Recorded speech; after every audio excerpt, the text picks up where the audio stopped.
Welcome to the Grand Prix Project podcast.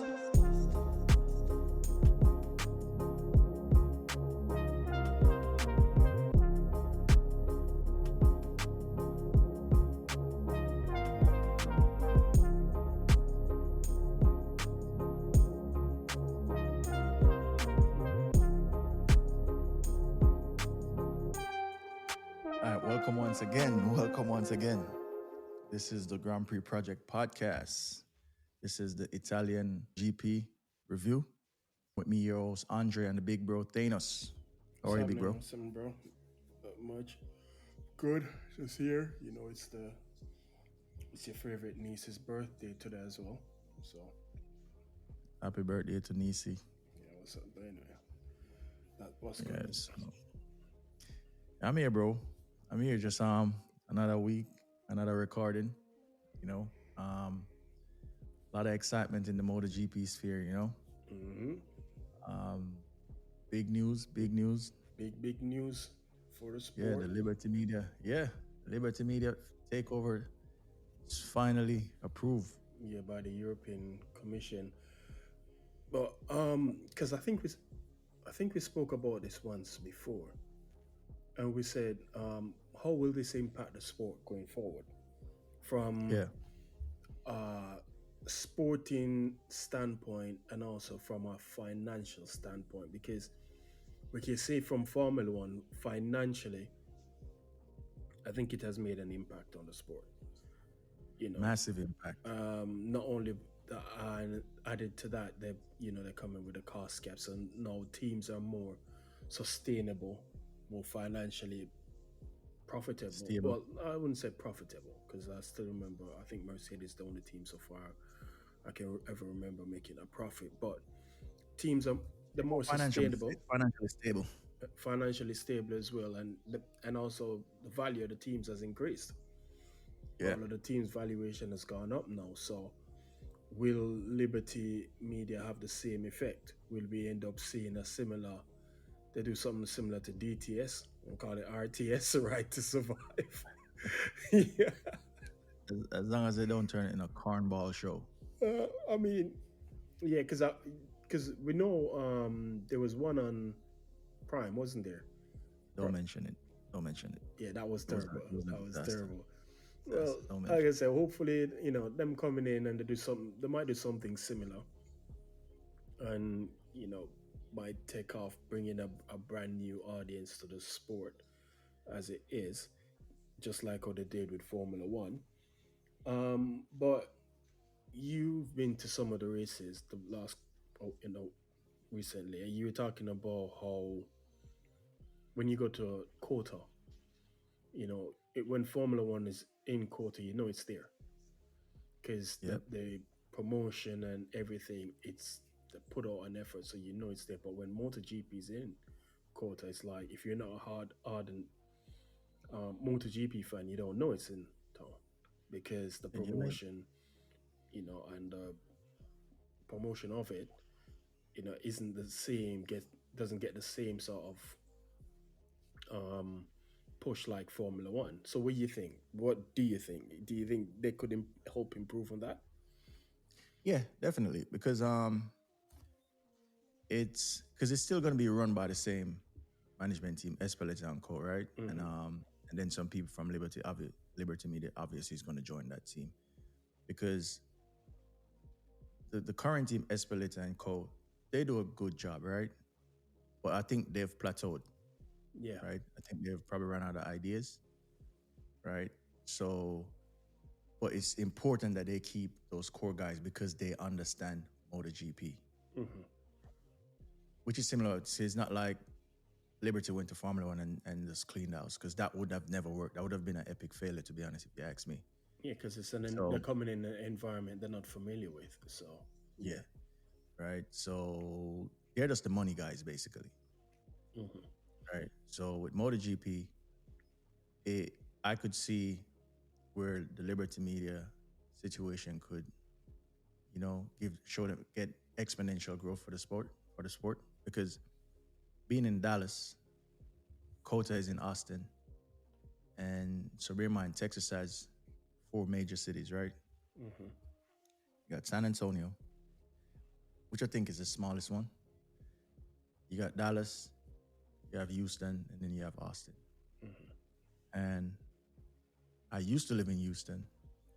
And when MotoGP came, I didn't see anything of MotoGP in Houston, which is they're missing the trick, right?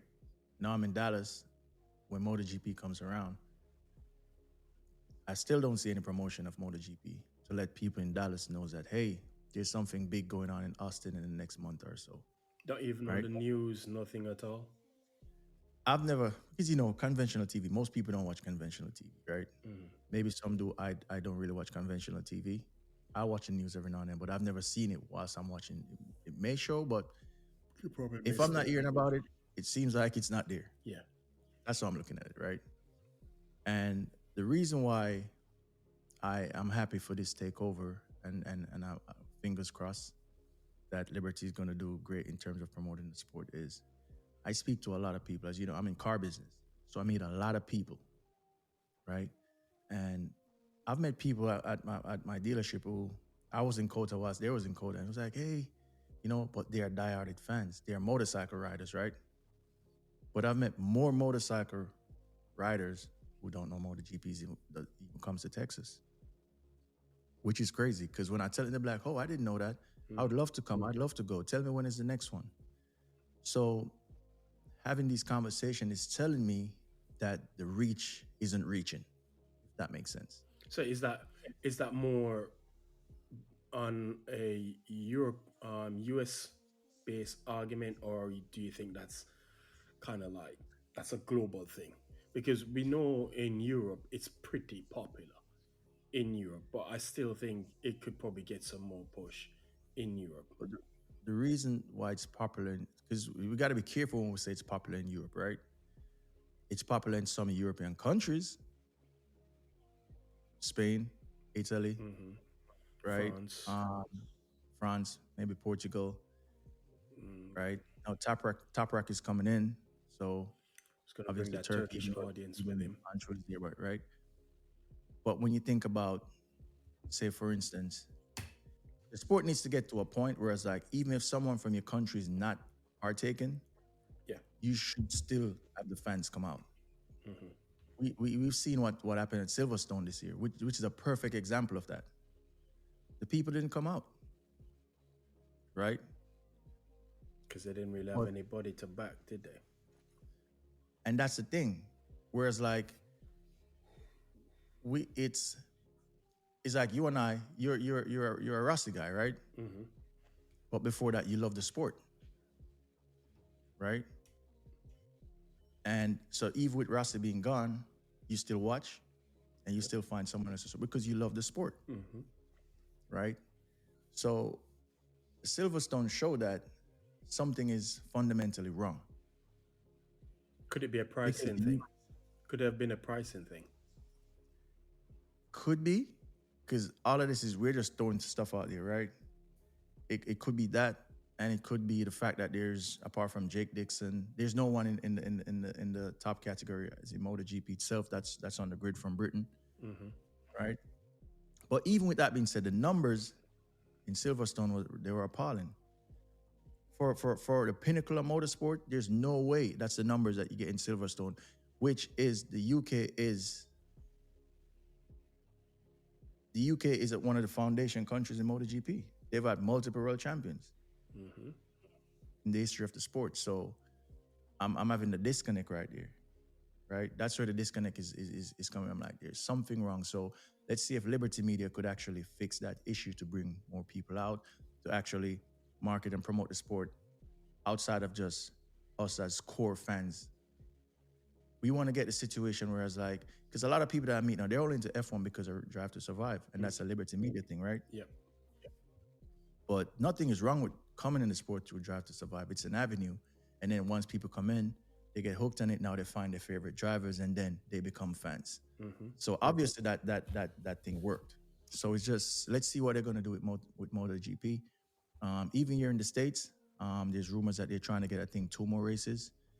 Because they only have when you think they just have quota. They just have Kota. They used to have Indy. They used to have Laguna Seca. Laguna Seca. Yeah. MotoGP can't go to Laguna Seca anymore, Why not? right? It's not safe. It's not safe enough, and they can't they can't extend the track. They can't do anything to the track, and the people that lives around Laguna Seca are complaining. So It's that annoying, Laguna sad. Seca is dead when it comes onto MotoGP. Well, I Right? mean, they have some other, because obviously they have the AMAs in the States, so they have some pretty other.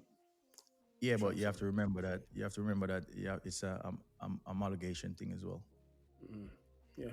Well, Safety wise, the track has to fit. so it's so they're basically going to do what they similar to what they've done with Formula One, where they've try and get multiple races in the States rather than the one, because Yeah, because it makes sense. F1 has what, 3 US races. They have Yeah, Miami, Vegas, and a Kota, quota. So right? yeah, And I think they're pushing for another one. Is it Chicago? yeah. Well, that's what we heard, but I don't know what true that is or feasible that is, but But it's Formula One could take. Yeah, if they got another one, that would work. I yeah. can't see it failing. And the American market, So and again, the American. This is what we've come to realize. Europe in both MotoGP and Formula One, they don't really struggle in Europe in terms to get eyes on screens and followings. But it's kind of that's where it kind of limits, because the biggest market for MotoGP is the Asian market, yep, which makes sense. which is No one travels on motorcycle more than those people. yeah. So that's the biggest market, but at the same time, the US is still a massive market as well. So they need to tap into that base, and that's literally what MotoGP Liberty did when they came in with Formula One. They, because everybody, it was just a mandatory quota. The 2 races, was it 3? There was just 2 races in North America before it came in, quota Yeah, and Canada. Now we yeah, have what, 5 in North America, North and South America. yeah. Because you have the three, No, the in South three. North and South America, I think we have a combined in motor for Formula One. It's 3 US, so it's uh 3, Brazil 4, and Can five, 6. six. North Who else? North South America. South America you have Mexico and Brazil, Yeah, Mexico. Yeah, and then North America you have 4, Canada and the 3 in the US. So that region there's only 6 races. But you'd think for some region of that size, maybe that wasn't enough. yeah. So I think it's Because America alone, you could break it down in different coasts: yeah, West Coast, East Coast, and North. yeah, North, You, yeah, you could break it down that way, right? hmm And the thing is with MotoGP, why I think MotoGP should have a bigger American audience and should have more races. Bro, people fail to understand that they got a bunch of American champions. yeah. Like I think it's like 7. When I speak to a lot of Americans who are even into motorcycle, they don't even know this. Because the last MotoGP, obviously was Nicky Hayden. They have the Roberts family, Kenny Roberts Mhm. Jr., Senior. Isn't Wayne Rainey American? Isn't he? I believe Wayne Rainey is American. Yeah, win races. So you have Kenny Roberts on 3, Uh-huh. Freddie Spencer on 2, Mhm. Eddie Lawson on 4, Wayne Rainey on 3, Kevin Schwantz 1, Kenny Roberts Jr. 1, and Nicky Hayden 1. So how much is that? That's 7. 1, 2, No, that's 3, more than 4, 7. 5, 6. No, that's 7 champions. But in terms of titles, Okay. So they got 15 titles combined. yeah, but number of riders is 7. 7, which I think Italy has got 7 as well. There you go. So again, So so they've got a long-standing history in yeah, the sport. remember they used to dominate this thing. Yeah, so it's only fair that Liberty would want to build on that to remind people that we were Yep. here, We we were were here. successful. They were far more successful than Formula One, in terms of champions. So Yeah. it makes sense that they'd want to build on that. And again, Which it makes more sense in America than Formula One if you're looking at it that way, right? exactly, true. So I think when Liberty Media took over Formula One, he obviously from the so-called purists, purists, whatever the hell them call them, where they come from with that nonsense, were a bit reticent with them taking over. There was a bit of, people were thinking of talking about all the gimmicky. Remember, the was it was it the was it 2017 or 2018 where they had the Michael Buffer call out the drivers before and the before the race in Kota. I believe it was Yeah, 2017. 2017 it was. Yeah, yeah. 2017. People are saying, that's gimmick and all of that and all that, but it's something different, you know what I mean?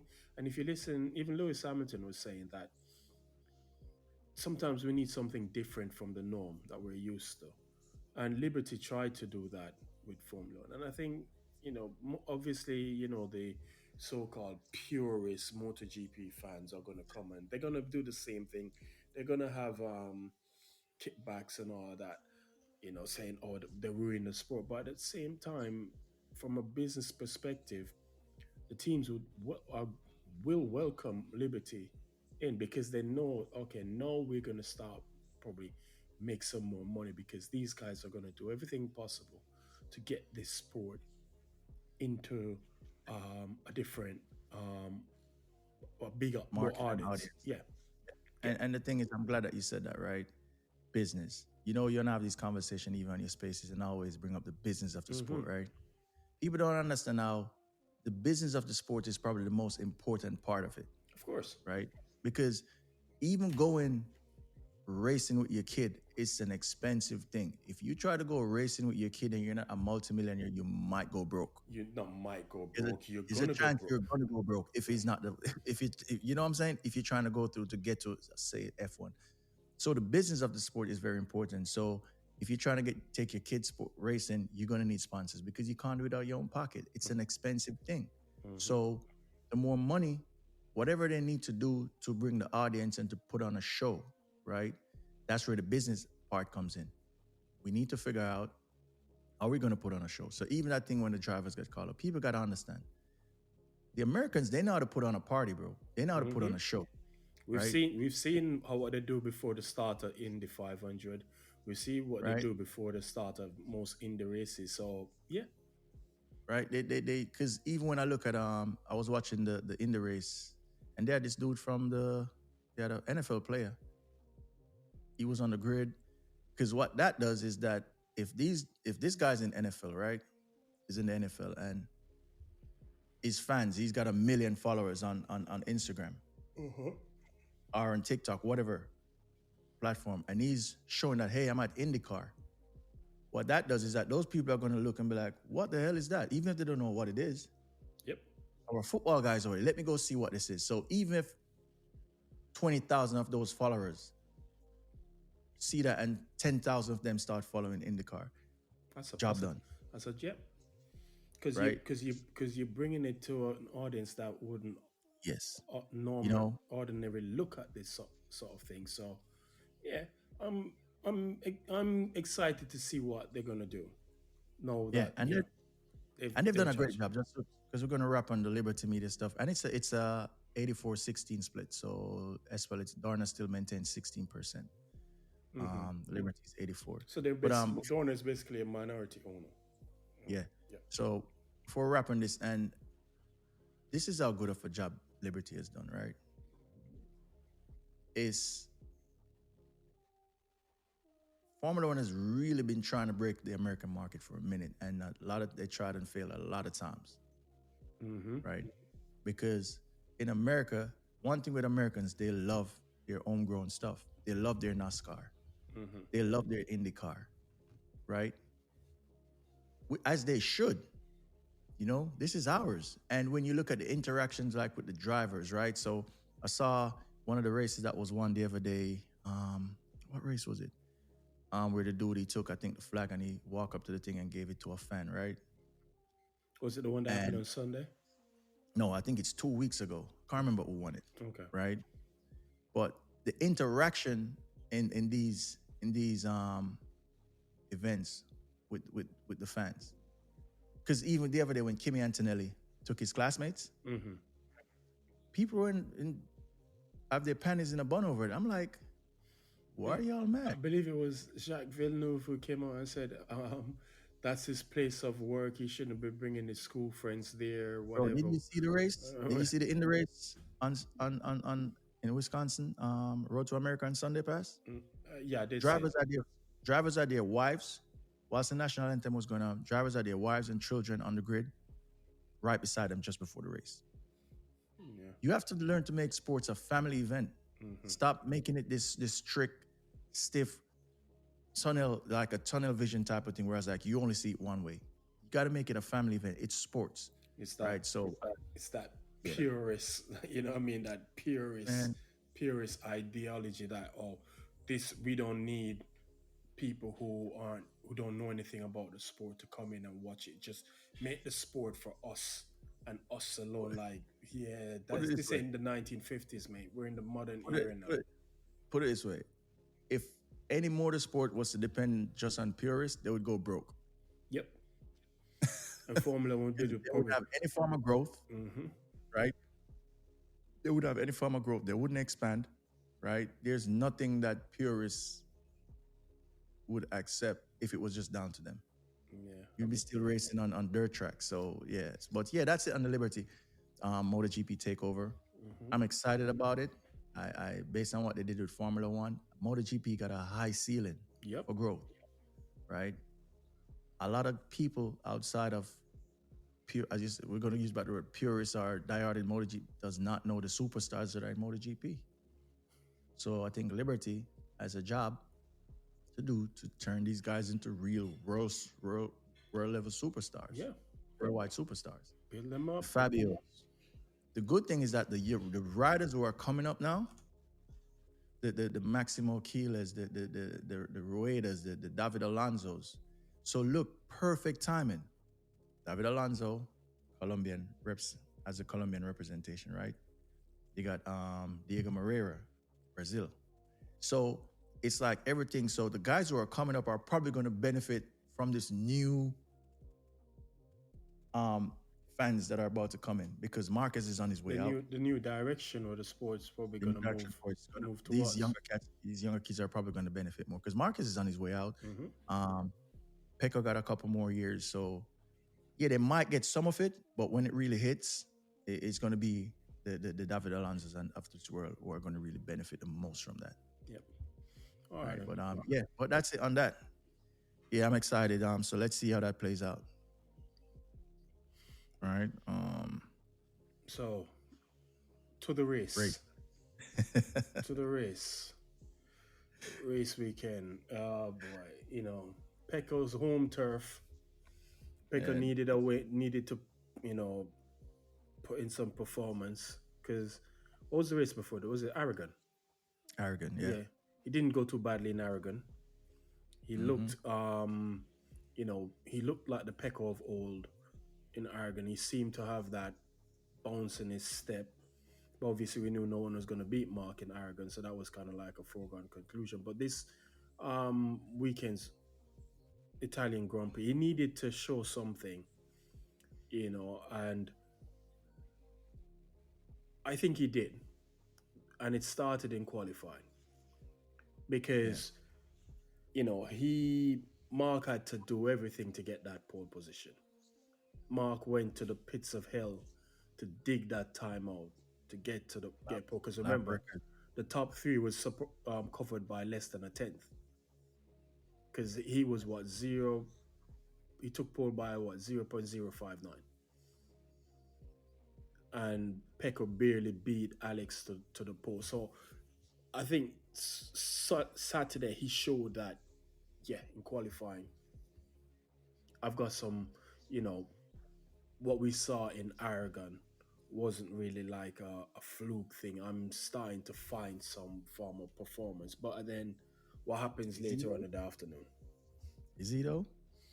Yeah, well, I'd say yes, because it's two races in a row. He has actually looked somewhat like the Pecco of old. The thing is with the Aragon situation, right? As I say, it came down to that disc that he could run in Mugello, right? And I I didn't really buy into the Aragon performance because when once it came out and they say it's the disc, it's the 355. I'm like, you cannot run that disc everywhere, right? So I'm like, if that's gonna be, if that's what fixed that issue, I'm like, okay, it's bad. Because once they said, I'm like, well, you cannot run that disc everywhere. Um, so it's if you go to a track that you can't run that disc, then what, right? So fast forward to this weekend, yeah, it looked a little bit better than previously, right? And he did put up a fight. But that's what I mean when I said, he looked different. The arrogant thing wasn't really a fluke because again, did he run the same? Did he use the same bigger brake disc? You can't. No. You can't run it in Mugello. Okay, but okay, so he didn't run it in Mugello, but he looked competitive despite that. So the question now becomes: was it adrenaline from the fact that he's at home and he has won Yeah, his race the of course. last 3 races? That's all that is. He Oh, said it. That's all that is. That's okay. all that is. The thing is with that, right? What I'll give him props. The thing is with that type of adrenaline and that type of push, you can't do it over 23 laps. True. You can't do it over 23 laps. You Well, could do that 4 or 5 laps. I don't think so. Because I don't You think so. can't because you have to remember that push, that's what killed his tires. Yeah, 'Cause- yeah, but what I mean when I say I'm not talking about the race per se at this moment. What I'm talking about is taking performance over the weekend. Was that a case of just adrenaline and him being at home and knowing that he has won this race the last 3 times? So this is kind of like his backyard. So he Yeah. expects to go well here and to perform well here. So are we saying, because they're racing this weekend, aren't they? Yeah, that's a couple tenth that the home crowd gives you, Yeah. So right? Because this is what I would say it's an uptick. You finish off the podium, bro, yeah, but again, right? here's the thing: you're looking at the podium and saying, okay, because he didn't make the podium, there was no uptake in his performance. I don't agree with that. What we saw from him, right, is he was more aggressive. He seemed more confident on the bike, Because and I think he then said what happened to him. His front tires went off, and if yeah, so and it's hold on, and if you listen to him from the start of the season, the issues he's having with the bike is the front end of the bike. He's because remember he came out and said, "Look, doesn't matter what tire you put in the front of the bike, I'm not getting the same feeling. All the tires feel the same, and as a result of that, that affects his braking and stability on the bike. So whilst he didn't make the podium on Sunday, what I'm more looking at is did he look like the old Pecco at any no, point? I don't agree with that. no, I don't agree with that. because you got to think about it, right? What he did on Sunday, if he's on the second row, if he's on qualified second, he can do that every single weekend if he wanted to. Just think about it. All he did this weekend was it's a home race. He's got the fans behind him. We all know a home race gives you a certain type of confidence. It's his track. He knows the track inside out, right? And he just went for it, right? He can do that every single weekend if he so chooses to, But right? But the results are probably going to be the same. yeah, but what I'm trying to say here is what I'm not talking about the results. What I'm saying here is that if you look at his performance in Aragon, right? People Mm-hmm. said he looked like the Pecco of old on the bike. He looked more comfortable, more fluid. He didn't, when he braked, he was braked. The wheels were in line; they weren't stepping out of place, etc. So he looked like the Pecco of old. So that's what I mean when I said when you looked at him this weekend, right?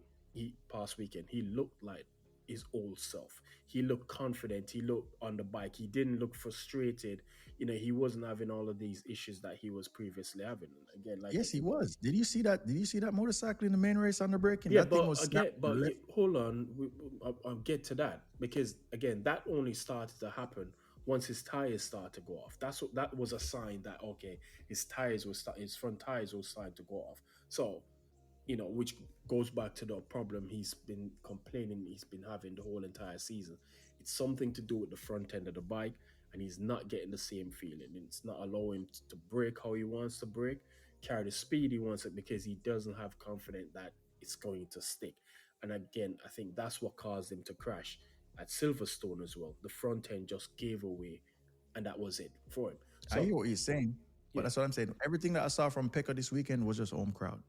I don't think well, anything really. well, I don't really think anything changed on the motorcycle. I think it's just it's not. Well, it's not. Is it something that changed on the motorcycle, or it could be something that's changed, but we don't know what that change is? Because, like you said, in Aragon, it was a case of they went with a bigger disc yeah. for the front. You couldn't run that at Mugello, right? Hmm. But he looked different. It's like he carried Potter. It's like he carried that confidence from Aragon over into the weekend. You said it could be a case of being it's the home crowd that pushed him to that level of performance. It's very possible, but we have another race coming up in a couple of days' time, because this weekend they're in Assen, right? Yeah. Let's see what happens. If there's a dip, fall backwards, then we can say okay, cool. Then nothing really was different, But I'm I'm willing to kind of like, because if we look at the sprint race, I won't even talk about the sprint race, because we pretty much know how Pecco is when it comes to the sprint race. It's not really his thing, and whatever that is, he's gonna have to figure it out. But hold on, I'm He trying. still finished well. This is one of the better sprints that he's done. Yeah, because I'm trying to find out where he finished. I don't remember where he finished in the sprint. Third. Yeah, so you did the podium. Yeah, you was on the podium for the And sprint. and that's the issue, right? He did a good sprint, and then in the main race, he's off the podium. So I'm like, that's why I said Sunday was just him, just home crowd. I'm just gonna go for it. Because if you listen, most of the interviews, if you listen to even last year, right? The situation is the same in terms of like the tires are the tires, especially the front tire, you have to treat it a certain type of way, They're very right? sensitive. So even when you listen to Alex Marquez, he said when he saw that Pecco went for it, he was like, yeah, he's using all that tire, right? So he said that once that settled, he knew that Pecco was going to be out of there, right? Not in so many words, because nowadays, once you go like that, there's a possibility you ain't going to have no tire left at the end. And we've seen that, right? And so to answer your question, the Pecco performance this weekend, I think that was just win it or bin it. That's just what that was in the main race. I don't think anything was gained, right? And I respect him for going for it, because hey, it's your home crowd, it's your home race. It's the same thing. Fabio was like, I'm just gonna go get it, right? Because what am I racing for? Like, I'm not racing for a championship, so I might as well just try and win my own Grand Prix, right? And Pecco knows, because once you go like that, man, you ain't gonna have no tires left. Yeah, but That came to pass. Look, I don't know, because I'm of this belief that what he did on Sunday, I respected him for that, because I think that's probably the hardest Marc has raced all year in any race. I think that's the most Marc has had to be got overtaken, and then overtook, and then got overtaken again in any race he has competed. No, remember that's how Eric started before he crashed. What? Remember that's how the Spanish Grand Prix. That's how it started before he crashed. Yeah, but I don't think it was anything to this extent. So I give Pecco credit, because he just went, look, you're not gonna beat Marc by just being timid and just Yeah, no one is not. No one. So No one. so it's only fair that he went, okay, then let me ruffle his feather. Let me see if I can ruffle his feather. Let me see if I can get under his skin, or force a mistake from him or something. I think Do that's, it every weekend. huh? If you qualify second, do it every weekend. Yeah, Don't just do it at but your home run. bro, I don't know why. Never mind. No, I So get what you're saying, but I'm saying to you, you can't. If he feels that way, if that's how he yeah, feels, and he but yeah, just do us, it, but you gotta attack every single time you get yeah, the but chance. you're ignoring that he also has issues with the bike. So okay, this time around he qualified well in his last That's what I'm two. saying. Whenever if he qualifies second behind Mark, anytime he's behind Mark, he needs to do the same thing. That's what I'm saying. I'm Yeah, not and saying I he needs think to and I qualify, think and I think right? he will do the same thing. I mean, even in Aragon, he was trying it in Aragon. So again, it's not like he's just being timid and just. And I think for me, what it showed, and I mentioned this on my Twitter X feed, that those opening laps showed that if Pecco has the bike and the confidence under him, he'd be able to challenge Mark. Will he be able to maintain it over a whole entire season? Maybe not. But he wouldn't be 110 points behind him now in the championship.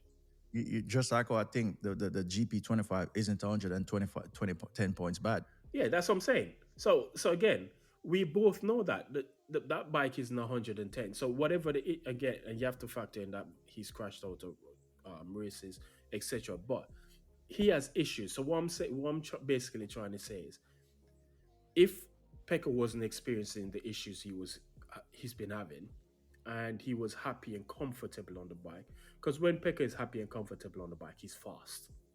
But you know what's Mike? You know what's Mark? You know what's Mark claim to fame this season, right? You Left-handers. know, no. What? Mark biggest tool in his armor this is that no one is as fast as him on really worn tires. Okay, No one on the but we're not. But that's not one. That's not my argument. That's not what the argument isn't about Mark's capabilities right now. What I'm trying to say is looking at Pekka, because Pekka shouldn't be 110 points behind Mark. That's what I'm saying. We all agree with that, right? He shouldn't even be what that means he's 70 points behind Alex. Alex. He shouldn't be that far behind Alex. But what I'm saying is those opening laps tells me that if Pecco was in a position where from the start of the season where the bike was where how he wanted it, it was performing how he wants it to perform, and he had his confidence, he wouldn't be that far behind Mark. One. No, he wouldn't. And he'd be hold on, and he'd be very competitive. And like I said, it then boils down to, would he be able to maintain that over the whole entire season? Probably not, because we know what Mark is like. But at least we wouldn't be seeing the fluctuation in performance we've been seeing from Pecco. And so uh, those opening laps for me just reaffirmed what I always thought, and I said it to you at the start of the year, that if the bike's competitive and Pecco is happy, he's going to compete with Mark. Will he beat him? I don't think he would. I never thought he was going to beat him to the championship, but I thought he would be able to be more competitive. He'd compete with him for poles. He'd win. He'd beat him fair and square on a Sunday and win races. That's what I believe was going to happen, but it's not Yeah, happening. but But anyone who didn't believe that, just anyone. Mark is good, right? We all know this, right? But we don't. No one expects Mark to win 40 races, right? Yeah, obviously, if the bike, if the motorcycle is where Pecco wants it, it's gonna be a slugfest. It's gonna be a fight. Maybe it might be the same thing that we saw.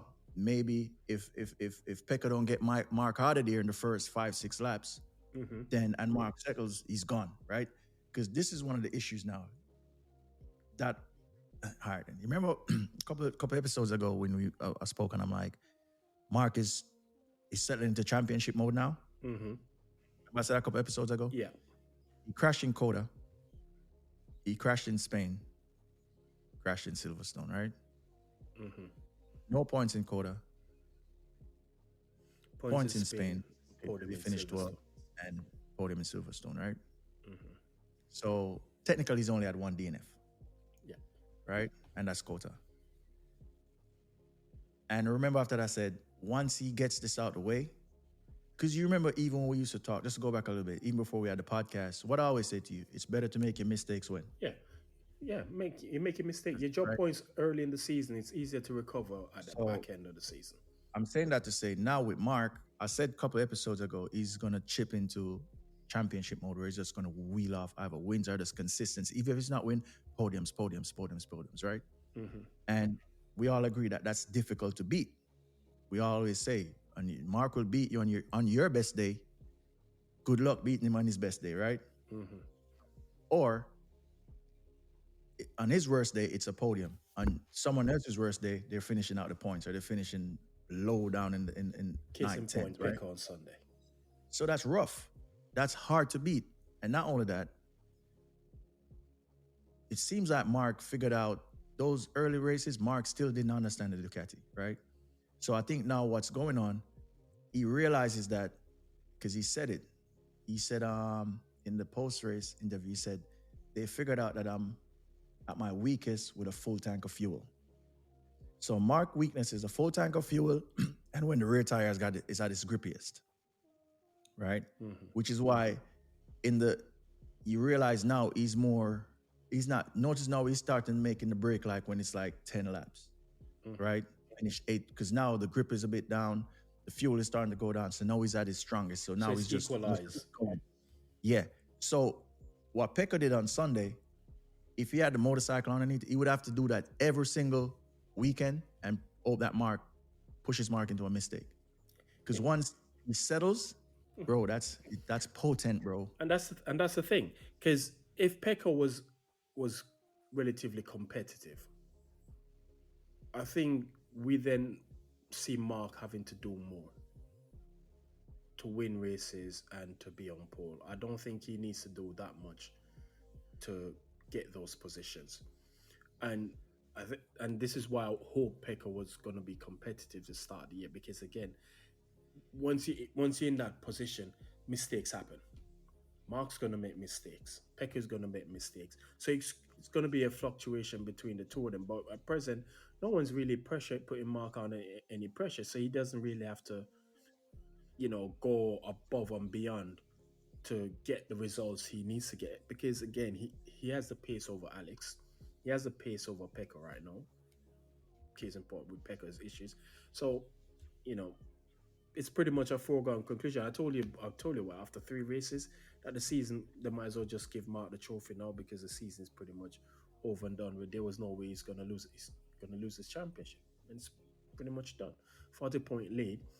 He went into Pecco's yard, did the double. You know what I mean? And Man, the Spanish took over the Roman Empire this weekend, yeah, bro. and you're talking about he's coming up the tracks whereby they're his tracks. Saxon Ring, Bruno. You know what I mean? These are his places.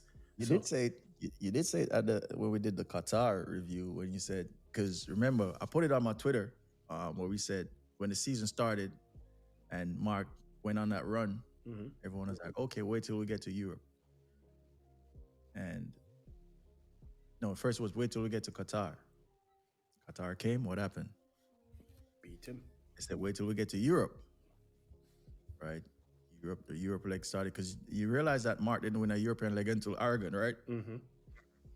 Right. So he went on a three race drought. Yeah, No because he win. didn't no wins at Jerez, Le Mans, and Silverstone. Silverstone.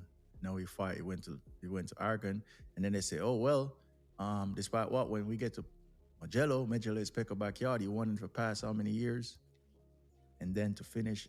The thing is, despite what's going on with the motorcycle, I know that was a sucker punch to Pecco's stomach, bro.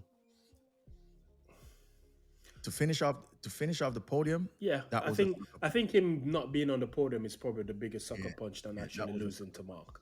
because the problem is, right, when you think about when people think Mark was bluffing when he was like, yeah, I'm probably going to chase Pecco and I'm going on the defense in Mugello. He was like, yeah, he's bluffing. No, he's not, because he doesn't have a good record around Mugello. Yeah, because his record around Mugello is just as bad as Silverstone. He's only ever Even won though at Mugello once. Even though it's the first race that he won in his GP career, Mm-hmm. it's not a good hunting ground for Yeah, him. So he's only had the one win there. prior to You the know, Sunday. so when you look at it, because even Alex, when he sees his interview, he was confident.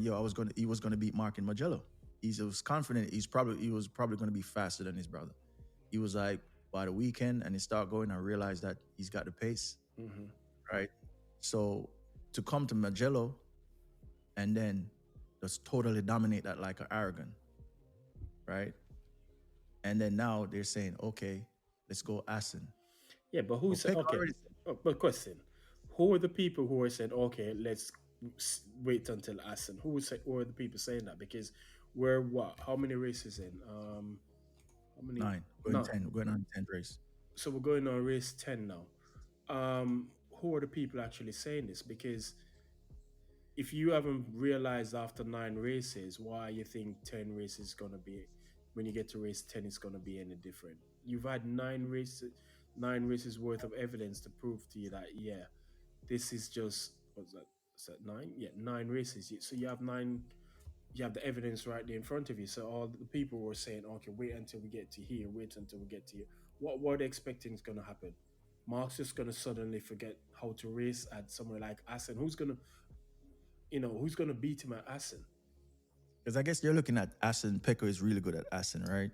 No, doesn't matter. But Doesn't matter. that's what I'm saying. I guess But you and I Mark know has a maybe good. If I'm not mistaken, Mark has a good record at Assen as well. the thing is, it's not his best stomping ground, Yeah, but but he has I a guess relatively good record in comparison to everybody else. people are trying to just make something of it, right? Because it's you can't have everyone that's saying, well, it's all doom and gloom. You know, you still got to try to bring some form of excitement to it, right? And I think that's just what they're doing, right?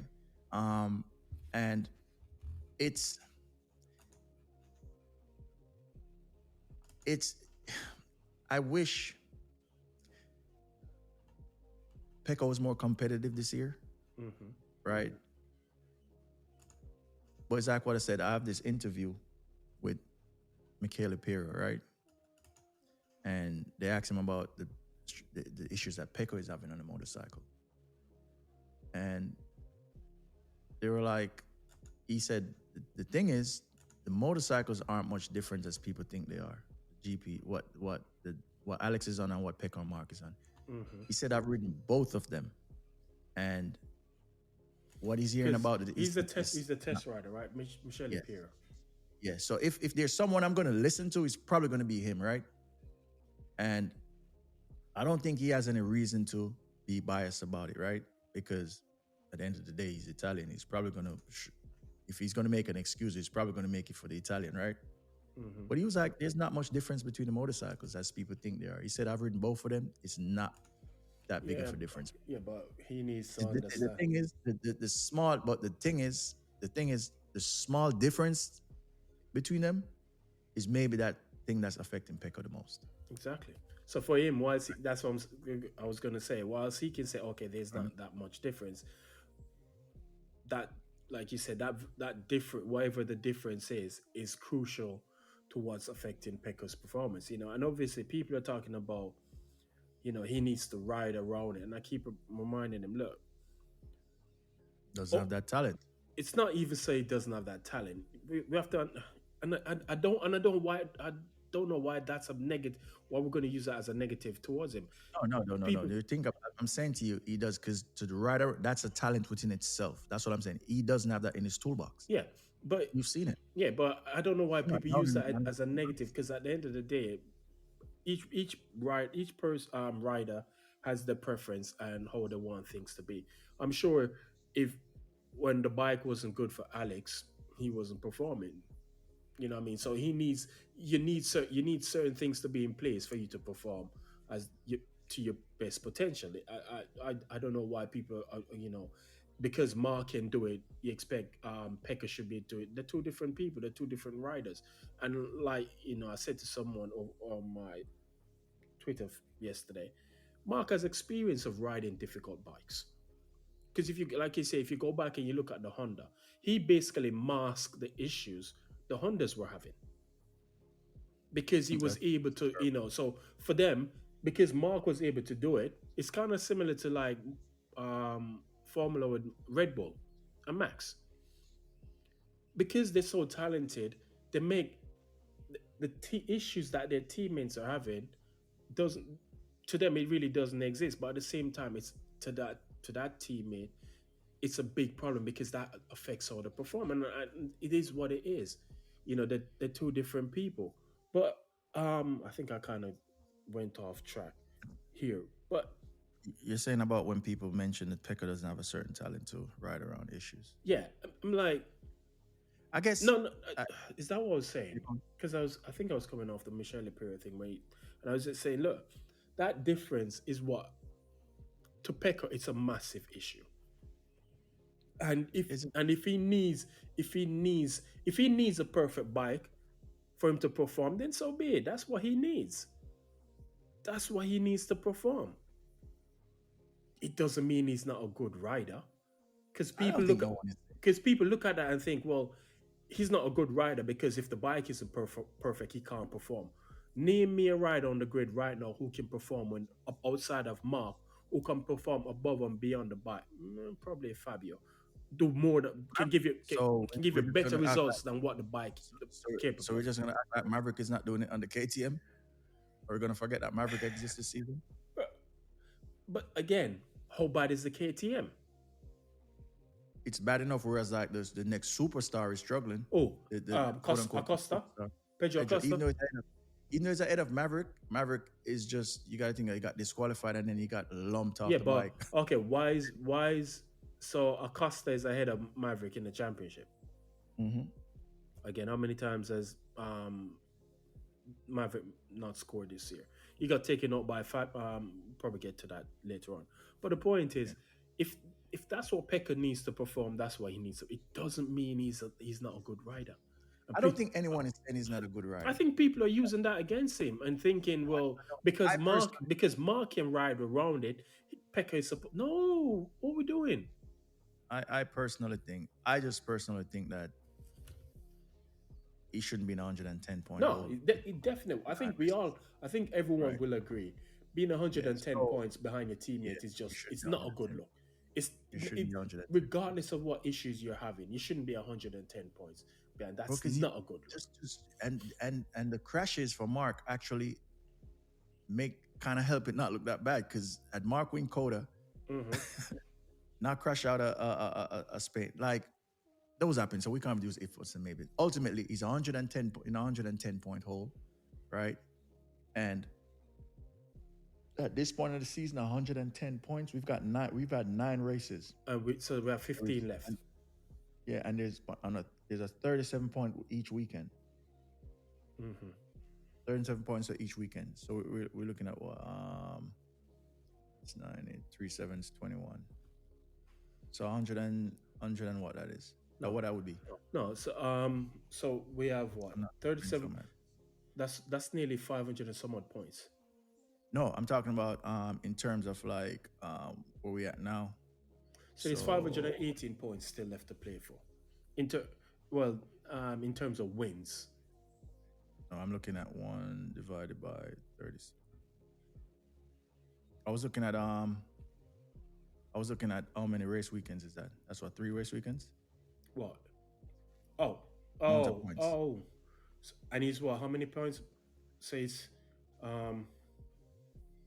110. So that's like 3 race weekends. yeah, that's 3 races. So you work it out, 110 divided by 37. So that's 3 races. But that would With require Mark to 9 DNF. Mark, he would need to win all those 3 races, and Mark needs to DNF in all those 3 races, and that's not going to happen. No. I'm not even looking. I'm just looking at for just 9 races, and you're 3 race weekends behind. In that, that's ooh. Yeah, that's so he rough. was losing. So on average, so that's what. So how many points a weekend he would need to be losing? So that's no.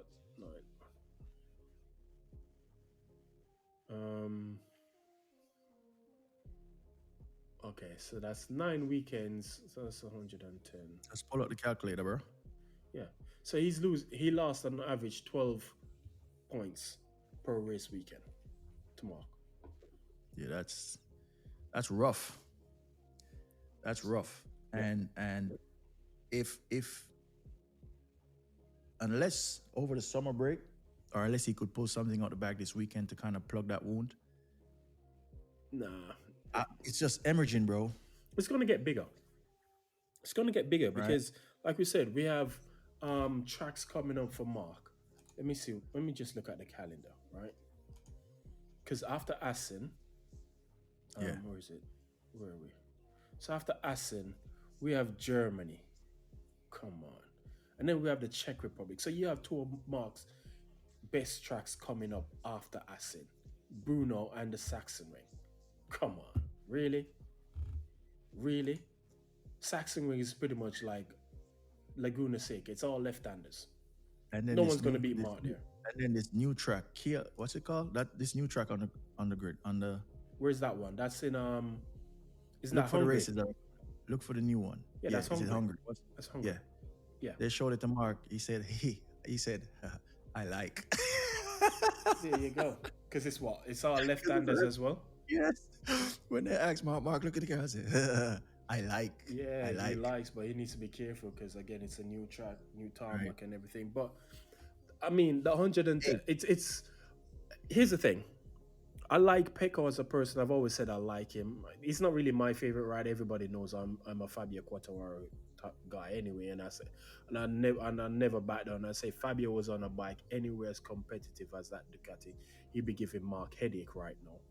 Facts. Nobody can deny that. But I like Pecco as a person. I think he's I don't think so. what? Because Fabio haven't proved to me that he's an adaptable rider yet. Again, bro. Like I said, I'm into. You know what? Everyone crying for this V4. We don't even know if Fabio can ride a V4. Let's just keep it up. Again, like I said, I just said that's not what I said. That's not what I'm saying. I'm saying I feel like if Fabio was on a bike anywhere as competitive as that Ducati, he'd be giving Mark fits. That's just how I just. You might disagree, cool, that's perfectly fine, but that's how I see it. But what I'm saying is, going back to Pecco, I like Pecco as a person. He seems a very down to earth, respectable, nice guy. You know what I mean? And some of the negativity that comes his way has nothing to do with him personally. It's just down to it's just who camp he's in. But at the same time, I feel for him because I don't think, like we've said earlier, he's not a rider that should be 110 points behind his teammate. He's not 110 points behind the teammates or a rider. He's not. Right. He's not. I think, if anything, Mark, when all things are equal or whatever, maybe being 30 points behind Mark is where he'd be at this stage of the season, but not 110 points. And I feel for him even more because it's going to get bigger. Ultimately, this is what it comes down to.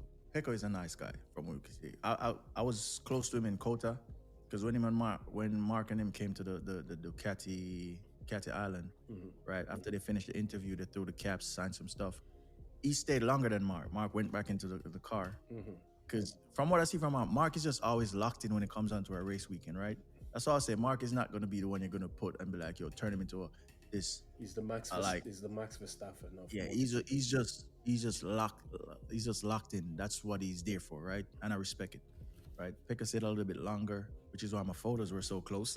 He came right in front of me, but I had the 2 cameras, so I couldn't ask him to sign anything, which was a bummer. But yeah, so this is where as well we gotta just.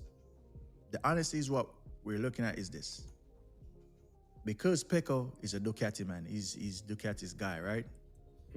I think any rider, if you're that guy and someone comes in, if someone is coming to Yamaha and wash Fabio, we would be saying the same thing because everyone's well, that's your house. So anytime anyone goes in someone's house, this is the type of reaction you're gonna get. It doesn't matter who it is. Because if someone was to ever come to a team where Márquez and wash, you would not hear the end of it. It would be the same for anyone. If someone had come to Honda, Mark's heyday. It's not just that. It's who's coming to your house, and again, and the camp you're aligned with makes it that much worse for you. So, and like I said, the points gap is going to get bigger. By the time we Yeah. get to the summer break, we could be looking at Mark could be 150 points, 160 points ahead of Pecco. Like I said to you, this I told you, and No, again, it's not gonna be that. I told Unless you how people many crack. times have I been saying it? I've said it to you. I said it to you after the first, I believe after the first 2 or 3 races. The championship is over. Just give Mark the trophy. No one's gonna beat him. But you Thing don't is, wanna. and You keep talking once about again, things can happen, accident. I'm like, yo, yes, no, you cannot nothing. just don't jinx it, bro. Like you Bro. can't say that, bro. You've been watching this thing long enough. All right, then All it cool. takes is a bad fall, a collarbone, and you're missing 3 races, bro. Come on, man. No, we've seen no. He come back after he'll be at the race in the Come on. next race. We Mark, mean Mark, 3 Mark, races. Mark is the Mark right now. He doesn't. He just needs to just. I'm not. Let's let him do his thing. I'm not gonna say I've been watching this sport long enough to know that it's never over until the last flag Oh in yeah, Valencia. well, cool. You can sit on that fence. I've jumped off that fence long time ago. No, the thing is, and I'm like, it's done. all going well, and yeah, Mark is gonna. But what I'm saying to you, we've been watching this sport. It's not just about turnabout weekend and everything goes well. We've seen what happens in this in all forms of motorsport. So let's just let them go through their season, and everyone ends up finishing healthy and fit, and then we have the conversation. I'm not gonna just be Cool. like we've been watching this long enough. But yeah, let's move on let's to finish this up.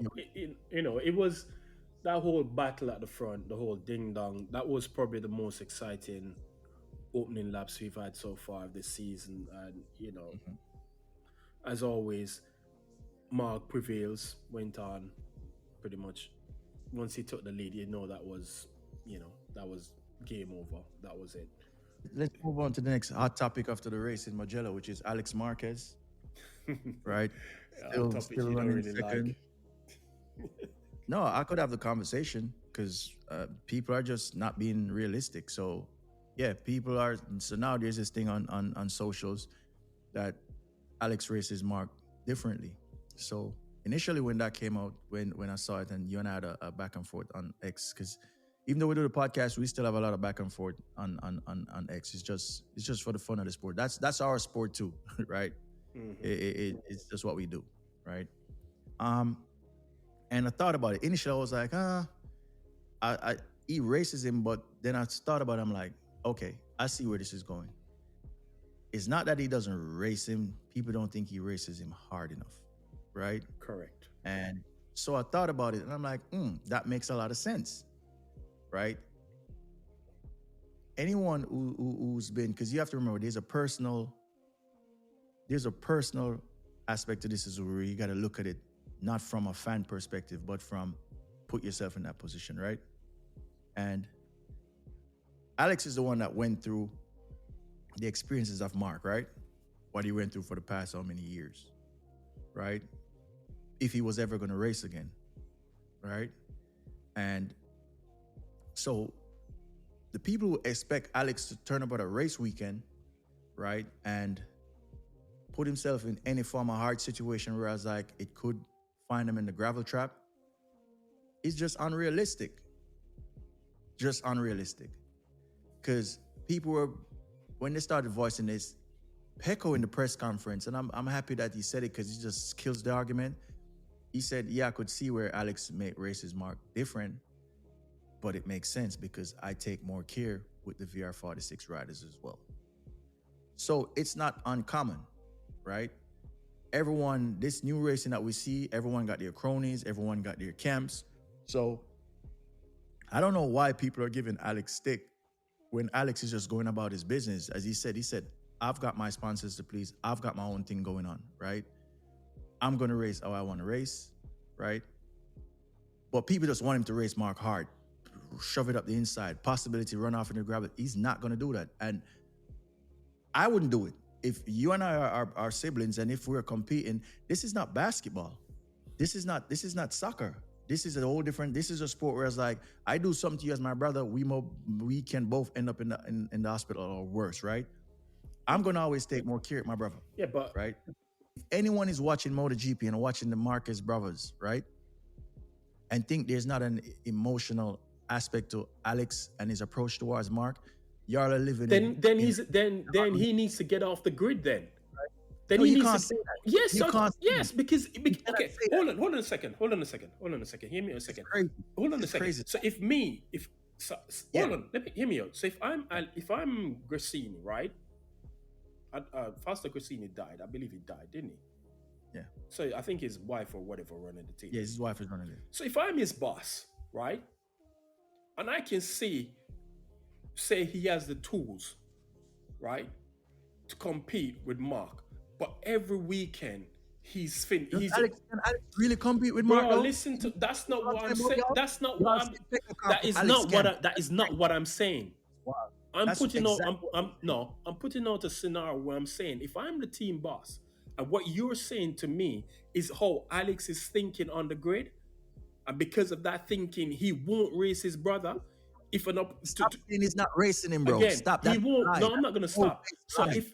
I'm That not gonna is stop. a lie. I'm not gonna That stop. is a lie. I'm not Because gonna I've stop. given you examples where he raced him and you cannot tell me enough. He raced him in Qatar, almost rammed him off the So track, that's right? you give me He three. raced- There's been 9 he raced him in races. Qatar. He raced him in Qatar. That's He two. raced him in Argentina, That's right? 3. He raced him in he raced him in Erith, right? And then in France was just a total shambles because no one was really supposed to be in France, right? And then where did they go after that? They went to Silverstone and he crashed in the first corner, right? And then after that, everyone realized that, oh, actually, the Ducatis are in trouble at Silverstone, right? So you can't even count Silverstone because he was way back behind Marc after the restart, Bro, right? we're not we're not gonna go on about picking. The point people are trying to make here is when Alex finds himself in a position, right? He doesn't even try and create an opportunity for himself. It's a case of whereby once he gets into second and Marc is leading, he's just gonna sit there and consolidate second and leave it at that. He's not gonna try and say, you know what, let me see if I can, let me try and create an opportunity for myself. Let me see if I can up the pace or whatever it is, do something. Try something. The people are saying that they're just talking off emotion because when you watch Alex Marquez, right? But you're talking off emotions as well because you're trying to say Alex Marquez. First time, there's a lot of things going on with Alex, right? Alex is in a position right now, right? He's in the best position that he's ever been in his MotoGP career, right? So the thing is, Alex is starting to realize that he picks up on the fact that, you know what? Because he even said it. He said, if I do these things that Marc is doing, I will not have any tire left at the end of the race. Right? He was like, Marc is great, and everyone knows it. That's why I said to you at the start of the pod, that's Marc tool in his armor that no one else could match. Okay. It's his huge tire dominance, right? Okay. So Alex, because of that, you don't try anything? Why would you put yourself in that situation to find you off the podium? So okay then. So basically, so you prove my point then. Because he knows Marc is good on the tires, he's not going to race him. He's just going to whatever. Okay, let me just set the back. He's gonna, if he gets the opportunity, he's going to take. But he's not just going to go to say, you know, I'm just going to make. Because at the end of the day, he was like, I'm not going to have any tire at the end of the race. Yeah, but everyone is racing strategically. But who's to say if he tries something, right, and he puts Marc in an uncomfortable position, it creates a problem for Marc. We don't know because he's not doing that. That's what people are saying. You guys keep saying, he doesn't have the pace. Marquez to create these things. Like, this is crazy. Dude, you don't have to be as fast. Dude, you don't have to be as fast as him to create opportunity. We've seen people who are slower than other people do things to try and create.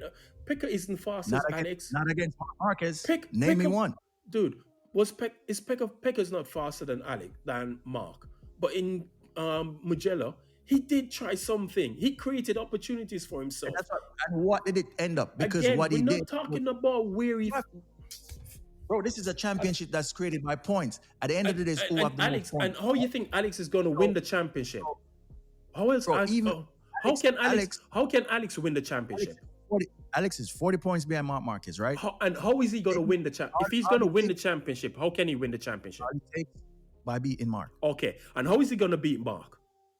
Oh, so Alex is going to be... So Pekka won't beat Marc over a season if you're on the equal machinery, but Alex can do it. Oh my God. You guys, I think we should move on because you're literally not willing to see the point I'm trying to make it. No. Alex, hear me out. No. Championship winner, but you won't put Pekka in it? That's crazy. Because Pekka is out and running for the championship. Even if Pekka was on the same bike, you don't see him beating Marc over a season, but you expect Alex to do it.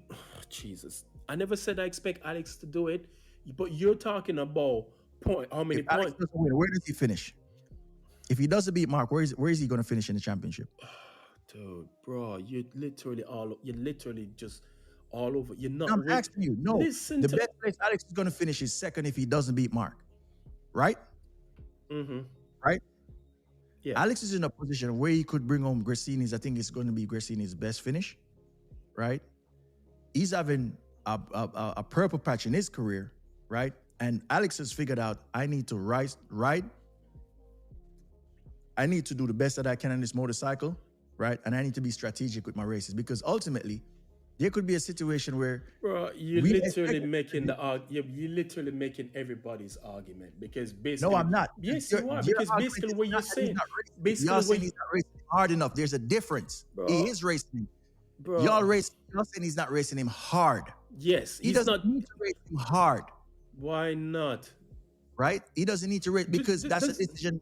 Does Alex have aspirations of winning the MotoGP championship? Every rider is on the grid. Does Alex have aspirations to win in the MotoGP championship? Yes or no? Okay. Yeah. So how is he gonna win the MotoGP championship if he's just happy to finish second?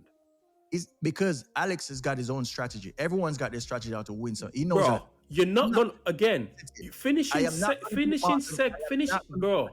If he has aspirations to win, if he has aspirations to win the championship, right?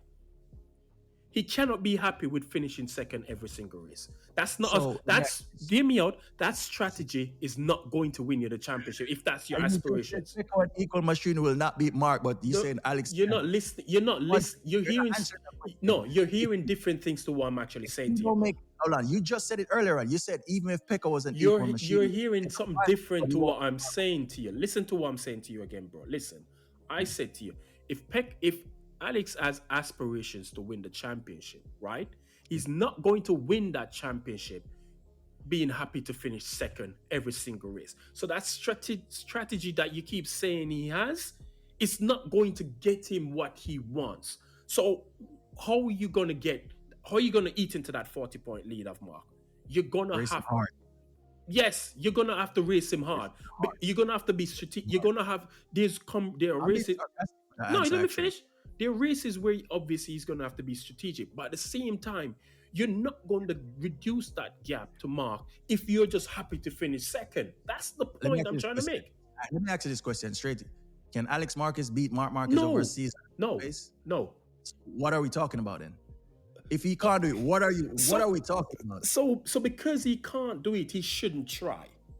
That's right. What you're saying. He's trying in his own. He's just not trying in your way. Bro, Alex. How can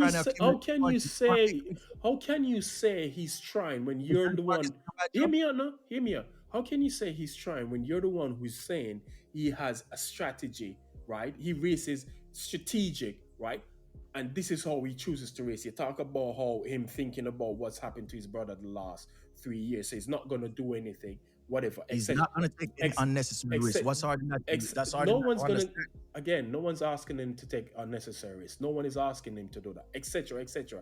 So how is that strategy, right, that he's using now, going to help him? If it's okay, we all know he's not going to beat Mark over a season, but at least try.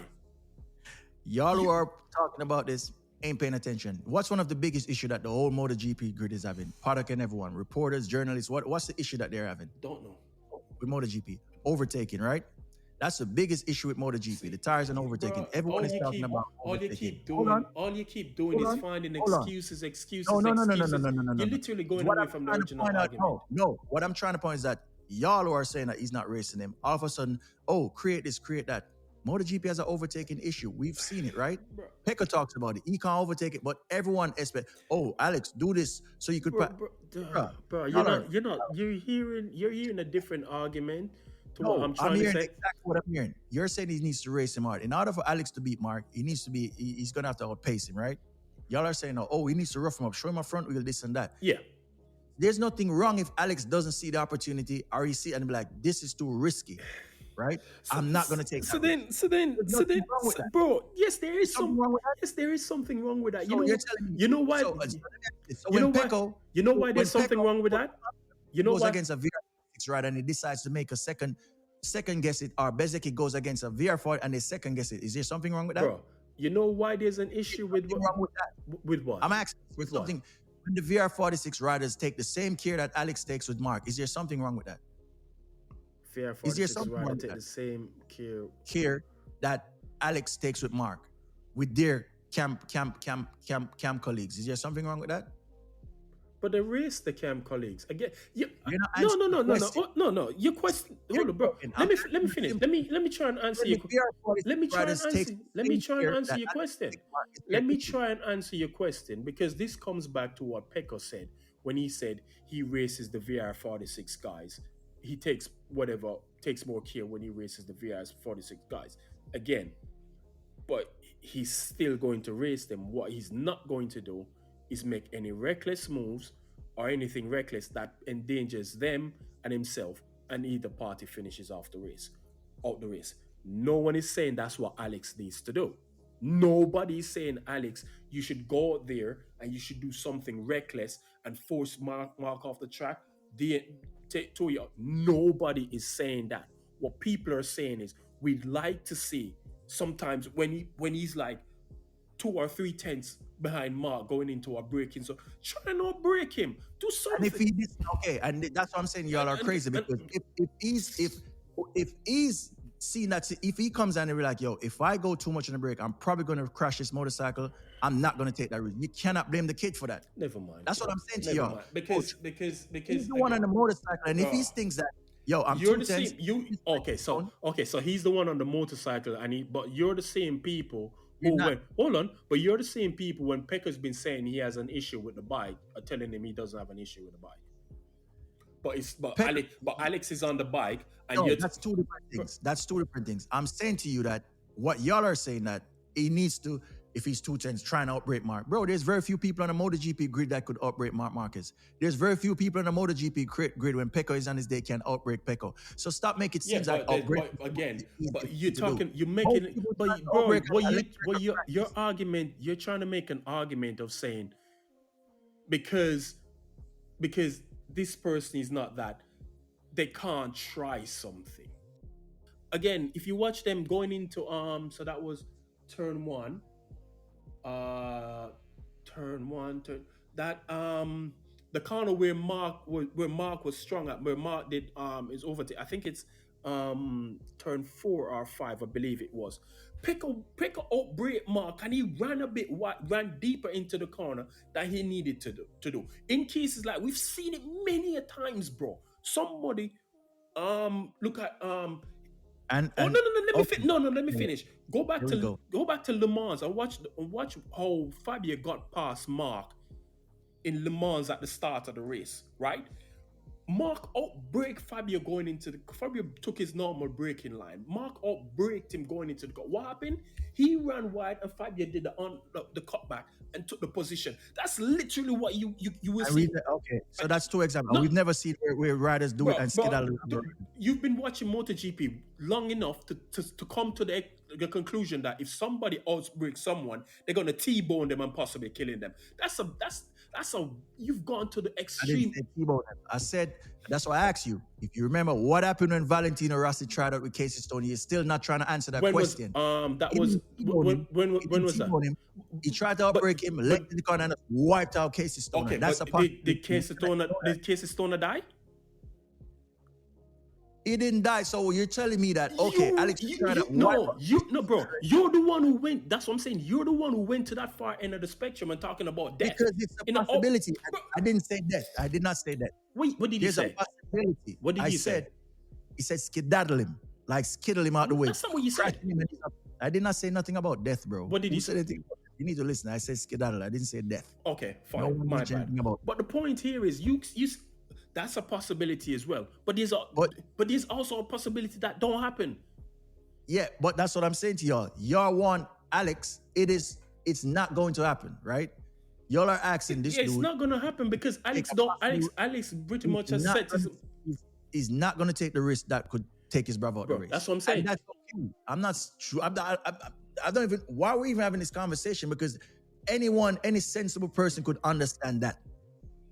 Any person who is rational could understand why a rider, right, who are brothers, right, may not put himself or put his brother in a certain type of risk. But what to what risk is he putting him in by trying to overtake him?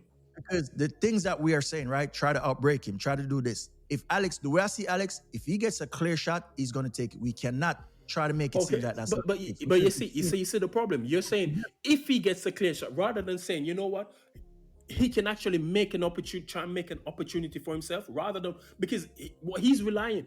There's two things Alex is relying on here, right? Two things he's relying on to beat Marc. One, Marc makes a mistake, right? Or two, he's at a race where Marc is pretty much well off the pace.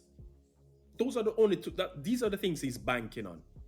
Or it could be a situation where it's like he gets a clear shot, even if Marc is not off the pace, and he could take the opportunity. He's just not going to take a risky one. That's okay. But why are we having this conversation? Why are people mad at that? Okay, never mind. I don't even know I put that on the. Yeah, it's a non-argument. No, it's a non-argument because you guys don't want to objectively have the argument. Because all you keep saying. Let me ask you. You and I are brothers, right? Let's keep it a buck and be honest about it. If you and I are brothers, and if we competed in a sport like this, right? If I see you as my bigger brother who's went through hell, whereas I'm like, damn, my brother may not ever race again, and I know he's got this potential. I know he may never come. You know, it's crazy. And I live with you, and I see you go through that sufferation to the point where you're like, I'm gonna retire. And I'm the one that says, why don't you come to Grassini? Why don't you come and try this over here to see what's gonna happen, right? And then it works out. You come and I see you riding, I see you doing well, and now you're in the factory team and you're looking like, I'm looking at you with love. I'm not looking at you as a competitor. Let's keep it a buck. Let's be honest about this. Mm-hmm. I'm looking at you like as my big brother, like, yo, my bro is really back. My brother is the GOAT. You're my brother. I'm okay with you being a 20-time world champion. That's okay, right? So I'm looking at you now as my big brother doing the thing. I'm like, yo, my brother is back with his full potential and he's winning, right? My first point of call is like, I'll race my brother the best I can, but what I will not do, if I don't see a clear shot where it's like I could really race I'm not gonna put my brother in a situation that could put him in the gravel trap, break a collarbone, nothing like that. And you gotta understand that, bro. Come on, let's keep it a buck. You have to understand. Then if that's the mindset, then we shouldn't be racing in the same category. Bro, so you're gonna sit here and I tell you as your younger brother, I'm like, yo, bro, yes. I'm gonna race. You know what? You know why? You're lying, bro. You're lying. You want me to tell you? You know what I'm gonna tell you? You know why? No, you will not do that to me either. You're a lie. That's a lie, bro. You will not do that to me. Because first you're gonna look at before anything else, you're gonna look at, yo, that's my little brother. If that was me, first you're gonna look at, yo, that's my little brother. I'm gonna race him, but I'm not gonna put him in a bad position. If I don't think that if I'm gonna go into every race thinking I'm here to protect my brother to make sure nothing happens to him. It's not protecting him. It's not protecting. That's a form of protection, dude. No. You know why it's a form of protection? Because with anybody, hear me out. Because with anybody else, I wouldn't be thinking that. I'd be looking at that next person. Let me finish. I'd be looking at that next person and think, yeah, that's my competitor. I'm here to beat that person. With what you describe is a mindset of a protection mindset. So Alex is looking at Marc and saying, okay, because he's been through all of these things or whatever, I'm not going to race him hard like how I'd race everybody else. And that's okay. Again, but that's okay. And if you're saying that you wouldn't do that to me, if you and I are coming, you're lying, bro. I'm not lying. You know why? And I tell you why I'm not. Hold on. Because that emotional aspect, because you know what? You and I are only on the track a couple weekends a month. We're living together. You see me every day. Mm-hmm. There's always going to be that love that's going to be there. If you and I have that type of relationship. Exactly. Our bond goes beyond the racetrack. So what happens on the racetrack stays on the racetrack, right? It doesn't affect what happens outside. Not when I see you almost lost your arm, bro. Come on, bro. Let's keep it a buck. Not when I see you almost lost an arm. It's different, bro. Let's be honest about this. I cannot blame Alex if he doesn't want to take risky moves on the brother. If he gets no one needs to say no. That's what I'm saying. So under the helmet, if he sees it as a risk, I'm like, or he's like, yo, I'm here and this may not work out well. If I try to outbreak him right here, you know what? Let me just sit in behind and then see if I get another. Bro, that's okay racing. You're not listening to what I'm saying to you. No one is saying Alex should make unnecessary risks Nobody is saying that. And everybody understands, yes, they're brothers. It sounds like that Let me finish. because I said that's what Let you're me saying. finish. Because I've given you several races where Let you me raced let him. me fin- just let me finish. Let me finish. my issue. Let me finish with what I'm saying. Right? Nobody's asking Alex to take unnecessary risks. Nobody's saying, do something that's gonna skedaddle Mark out of the race or whatever, because you can't do that, right? But at the same time, we understand that you're brothers, and obviously you're gonna race. But what people would like to see on a more consistent basis is like, show us that you actually want to win the championship, rather than be seen as completely happy with just finishing second. He's like, you're both there with the same goal, to win the championship. Okay, I might not win it. I'm not going to beat you to the championship. But you know what? At least I'm going to give it a damn good try, rather than just sitting here thinking, okay, because you're my brother and this has happened to you over the past few years, I'm not going to try to do something. I'm 40 points behind you. So that means you're in with a chance of winning the championship. How are you going to get that 40-point deficit down? It's not going to come down by you being conservative when you're racing, Mark. It's not going to happen. So the question now becomes: do you want to win a championship, or are you just happy to finish P2 in the championship? But anyway, So what about that? Acosta, we've talked about this kid before. Well, he crashed in the sprint race.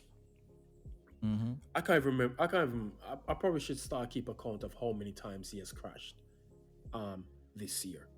And we talked about this earlier in the year. Being quick is one thing, but if you can't stay on the bike, you're not going to last long in MotoGP. Is this a problem for Pedro? No. Why? I don't see Pedro going anywhere anytime soon. He's too much of a talent. Yeah, but no. Listen to the question again. He's fast, but staying on the bike seems to be a problem. If he continues like this, do you see him staying in MotoGP long? Hell yeah. Even with those same crashing? Of course. So you don't think his him crashing this so much is a problem? No. Really? Not for the MotoGP buses. No. Why? No. Why not? Because the thing is with Pedro, right? So the talent is there. We know that. Right? And it's like energy, right? It's like having energy, right? You got powerful energy, and you just need to harness it to kind of control it, right? That's what Pedro is, bro. He's a bag of talent, but I guess he's not in the right system yet to kind of harness that and kind of channel that the right way. He's still wild. He's unchanneled energy, bro. Okay, so which pass rider would you compare him to? Pass rider? Because I've got one in mind. Let me see. In MotoGP? Yeah. Because I've got one in mind.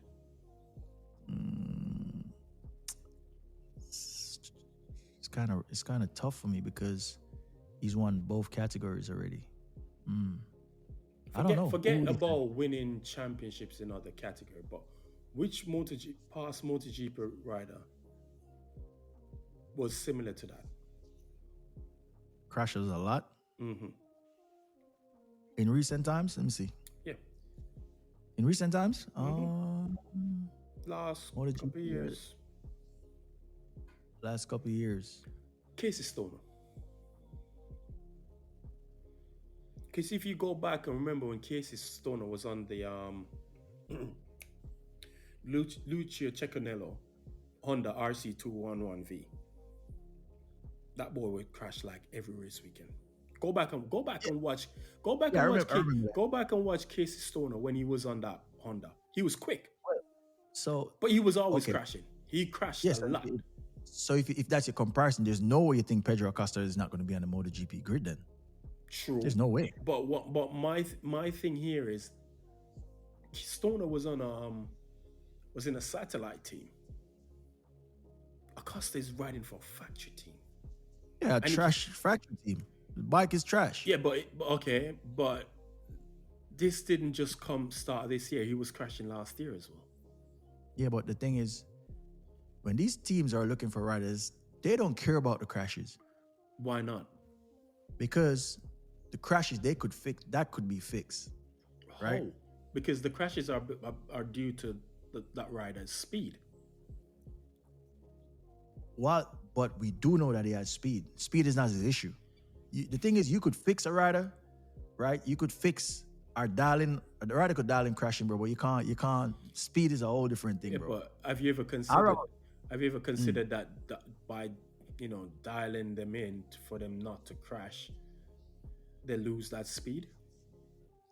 No, not really, because if you remember when Marquez went to Moto 2, 2011, he crashed out of the first 5 races, right? But they knew he had the speed. No one was starting to look like, he crashed out of 5 races on the run. I think it's 5, right? But over time, he dialed that in. He figured out how to stop crashing, and he went on a run and clawed back 80-something points from Stefan Bradl, right? Yeah, but again, I don't think we can use that as a comparison, because you have to remember that was Marquez's first year in Moto2. Hold on, but now I'm just saying to you, I'm just talking about speed, talent versus crashing. Yeah. You could fix the crashing. The talent doesn't go. And the speed, he's too young for the speed to go right now. Right? So Pedro Acosta has got a long, unless he starts becoming slow, whereas like you're slow and you're crashing, yeah, I could see him out of there. But he's fast. So the crashing that will come, dialing the crashing, that will come with a bit more experience. So I don't think Pedro is going anywhere anytime soon, if you ask me. He's too much talent to get kicked off. But again, I don't know. Because I tweeted it after the race. How long Nakagami was on the grid for? How long? Yeah, but Nakagami not gonna get put in the. How long Stefan Bradl was on the grid for? Yeah, but how long? Bradl wasn't on the grid for long. He wasn't on the grid for long. Nakagami's not gonna get. He did a good run. Stefan Bradl got a good run on the LCR. Got I think 2 years or 3 years. I think he got. He did. He wasn't on the grid that long. He wasn't on the grid that long before he became. He had a good run, but over long. But to answer your question, no. Pedro ain't going anywhere anytime soon. Pedro is too much talent. Well, Pedro. Before Pedro falls off the grid, he's probably going to go to another team. And I see Pedro. Yeah, man, Pedro is too much talent. That's not even a conversation. Yeah, but again, the crashing for him is a problem. The crashing is a problem, and I think if he continues like that, people are going to look at it different. I don't think because being fast, if you're fast and you can't stay on the bike, that's not beneficial to anybody. As I said, you could fix crashing, bro. You can't fix speed and talent, so he'd be all right. Pedro is going to be on the grid. Pedro career is on a no threat right now. Okay, that's right. Interesting. Well, I think because if you have all right, then think about this, right? Just think about the whole on the grand scheme of things, right? Ducati's got 6 motorcycles on the grid, right? 6. Just put up 5, 6, right? And look at the riders who run those 6 motorcycles. Right? 2 of those seats easily could go to Pedro if Ducati really wants it. We know Firmin's on a Ducati. Firmin ain't going nowhere. Firmin's on a Ducati contract. Yeah, Firmin ain't going nowhere. Digi's on a Ducati contract. Yeah, he's on a Ducati contract. So it's only Morbidelli and who's the other guy? Who's Alex's teammate? No, that's Firmin. That's Morbidelli. 6 bikes are well, move the factory team. You're looking at Alex, Firmin, Grassini, and Di Giannantonio, Morbidelli, BR46. Yeah. So out of that four, is Alex only an Alex and Morbidelli. And Alex current form, you really put Alex in that. No, but what I'm saying is those are the only um yeah, those are the only two riders that It's the a two likely that VR46 riders. huh? It's a two VR46 riders. Even But though that DJ is even though DJ is on a Ducati contract, DJ is still too inconsistent for me. really? Yeah, I he's mean got this. He comes good, but he's still too inconsistent. I He mean hasn't strong. if I'm not He hasn't mistaken, strong. he has more points um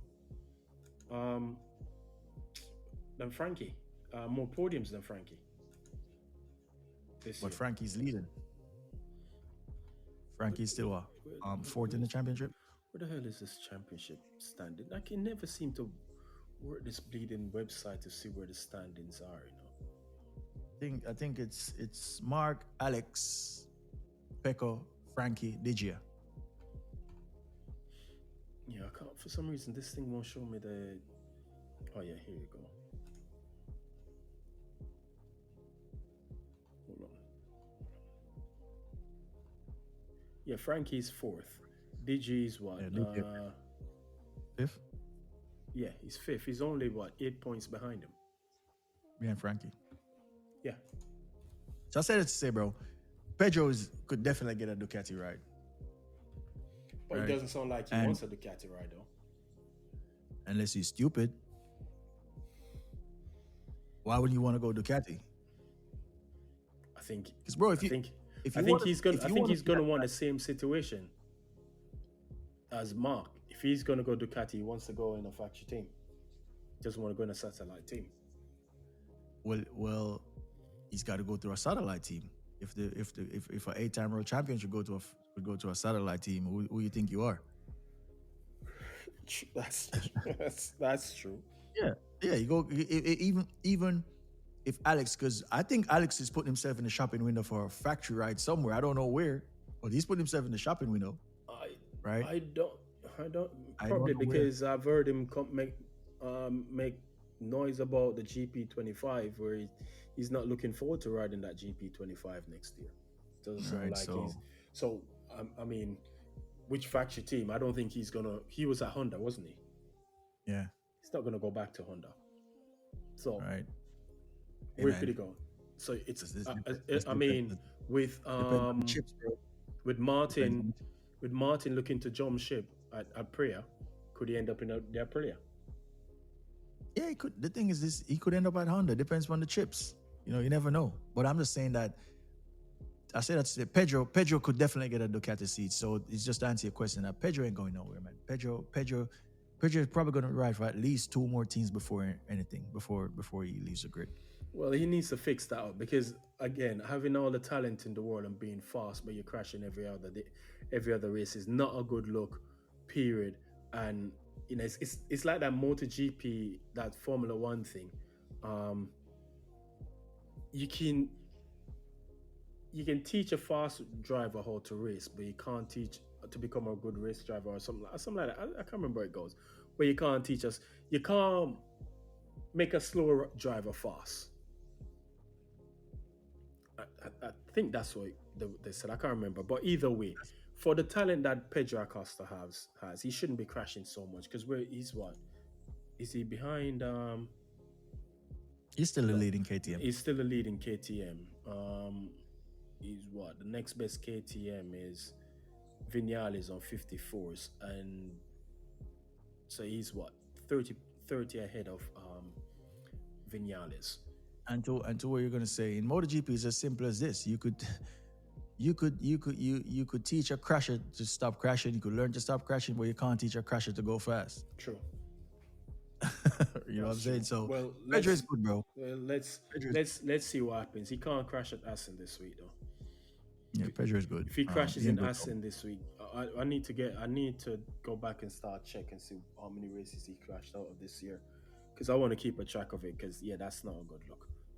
But Yeah. All right. So Anyway. the next one, just to finish up. so just a quick one, Digia. So we already discussed Pecco coming off the podium, and it was Digia who denied him. We just mentioned Digia. Yeah, DJ is fast. He comes on well in races, and I think he's kind of getting he's always had a qualifying issue, but I think he's getting a better hang of the 2025 of the GP25 more than Pecco in race situations. Funny enough, they're both having the same having this complaint of the same issues with the bike as well. But I mean, how many times has he finished ahead of Pecco this season? So do we think it's a case of that? And the issue Pecco had over You got to take qualifying into consideration, bro. He doesn't qualify well, but if when you look at his race pace, even at the back end of the race, yeah, he's super quick. Like sometimes he's even I think yesterday he was the fastest Ducati at the end of the race. So basically, he's an NA Bastianini then, right? 2.0. Yeah, he just needs to qualify well, right? If he could qualify well, he could compete. Because where did he start? Where did he start in the race? Hold on, let me just check something. I'm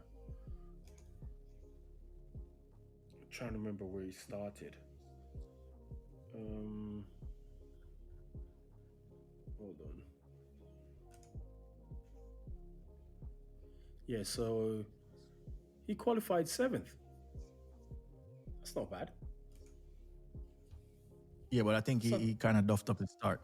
Yeah, but then that's not a qualifying issue. He qualified 7th, so that wasn't really a bad qualifying for him. But let's see how he carries on, because like I said, he's what?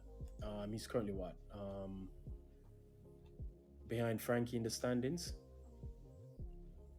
Yeah. He's what? Just behind so Frankie. He's 5th.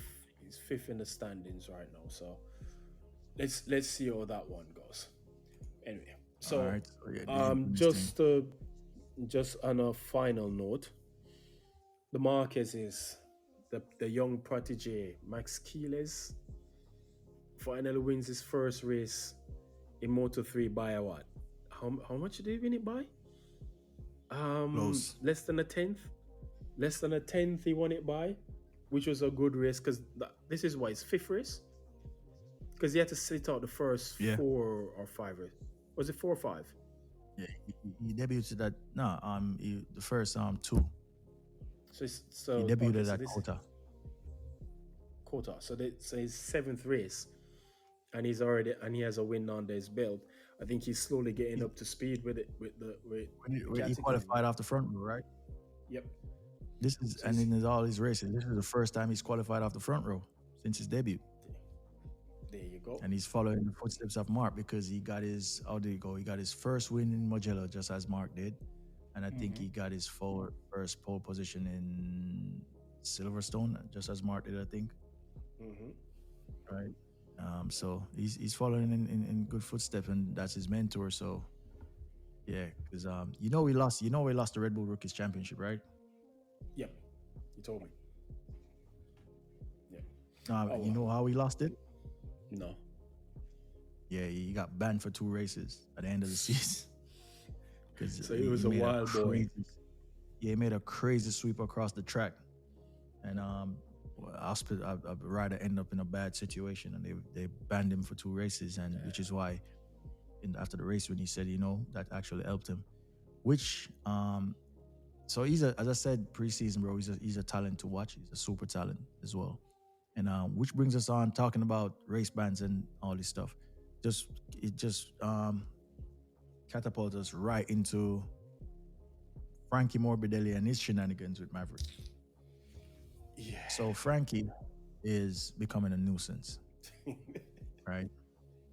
And it's just because they did away with the point system as well as to why. Because it's hard to police, like, long lap penalty. I think that was more than a long lap penalty, but he turned it into a double long lap penalty anyway. So yeah, because the penalty gods was listening or saw what happened.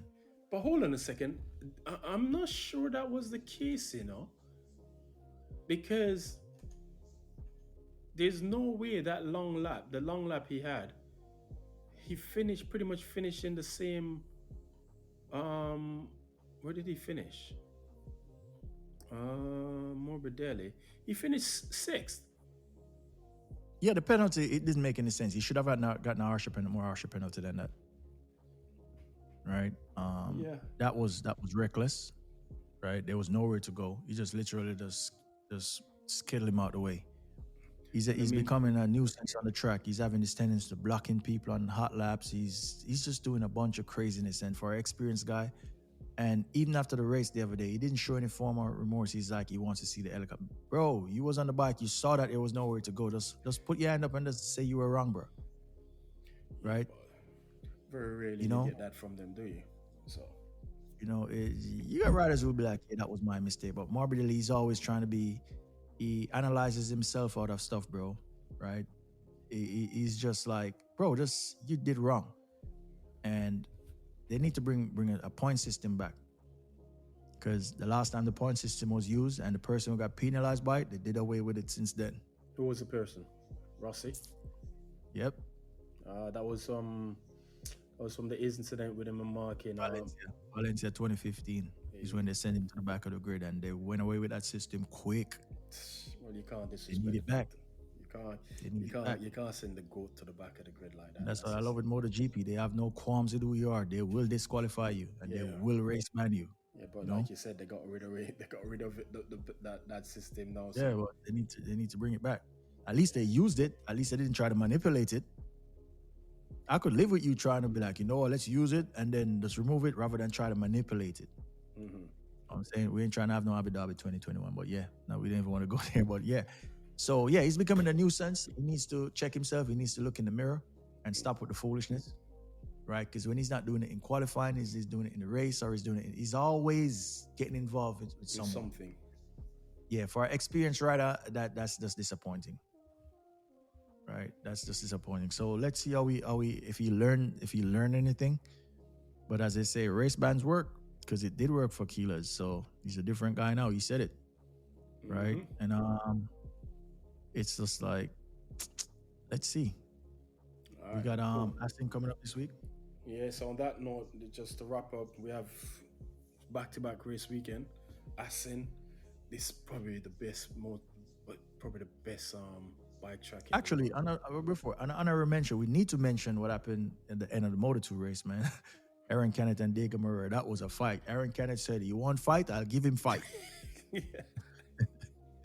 You know, it was fun to watch. And that shows you what hunger is. You know, because what's his teammate name again? It's not Sergio Garcia. Who's teammate? Diego Gonzalez. Diego. Manuel Gonzalez, because he's no leader. That's not Canet's teammate. No, he's not. The bikes look similar. No, they're not the same teammate. But he's no leading the championship because they went into the race tied on points. Tied, yeah. And no, he's no leading the championship. He was still leading on comeback. Yeah. So. I mean, the motor. I think this is probably one of the first weekends where all three races were exciting. So we had good race. Well, we had good race in the MotoGP for about those 7 laps, and then after that, once Pecca tires went off, that was pretty much kind of like processional racing from there on. Anyways, so the only bright spark after that was the whole Frankie situation and DG catching and passing on Pecca, and then and besides that, one more thing we gotta mention, bro. You see, they got rid of Sergio Garcia, bro. Yep. So you see, when we had this conversation about Martin, when I said, even though I don't like it, I understand it. You got to do what you got to do for yourself as a rider, because this team, they will do you. Look what they did to Sergio Garcia. I know he wasn't performing up to, I get it, but and it's kind of strange because he was leading the championship last year, wasn't he? The guy was on fire. So I'm thinking, what went on? What went on mentally? Like, it's crazy. I've seen riders fall from grace. This is giving me Celestina Vietti vibe. It's giving me Lorenzo Baldessari vibe. Is it because Vietti is still on the grid? No, I mean in terms of the fall. Oh, the drop in performance. Because let's not. Even though Vietti is on the grid, that he fell. He's just still on the grid. That's all that is. He's just happens to still be on the grid. Yeah. Lorenzo Baldessari, giving me that vibe. Baldas. Right? So I'm looking at Sergio Garcia and I'm like, this dude has talent. Like, what happened? I guess it's a falling out with the team. I guess he wasn't happy with certain things, and they weren't happy with certain things, and they just started. You know what? Let's just let's just call it a quits, and you go your way, and we which go ours. which which gives Martin the right to do what he's doing too, if that's the case. I think, given it's yeah, I don't know. I don't know if we can say it's practicing because Even if again, it, now you're I'm just working saying in a that feeder the way service. our team, when things aren't working out for teams and they think they could just drop a rider, Hmm. Martin is sure that, well, if I don't think the situation is right for me, I'm gonna drop you. I ain't mad at it. True. Even if even when I thought about it, I don't like, but now when I'm looking at the whole thing, I'm like, it's like they're always gonna do what they want to do, the teams, right? So if a rider think he's got some clout where it's like, well, I'm dropping you, bro. Do your thing, brother. True. Think for You you. know? You have to look out for yourself at the end of the day. Yeah. So what's I best? feel bad for Sergio Garcia, bro. Yeah, because last year I thought he was going to run away with the championship where he started the year, and then to see Aguero kind of like clawing back, and took it because he Because won. remember he got injured. Yeah, didn't he win Moto3? Sergio Garcia? Yeah, No. he did. He won. It was I think it was his teammate and he won it. What's his name again? Ifan Grovera. Yeah. Okay, cool. I thought he did. But Similar anyway, so to we have Aston this weekend. Pretty much, I think this is still going to be it's going to be a Marc win. I think it's just going to be normal service resume for him as usual. I can't see nobody beating him because again, Aston is just too nice. What do you think? So, just give me a quick. Let's just give me a quick preview of what you think is going to happen, and then we can just wrap this up. Because we've been going on for a long time. Yeah, you got to look at the man that's leading the championship, innit?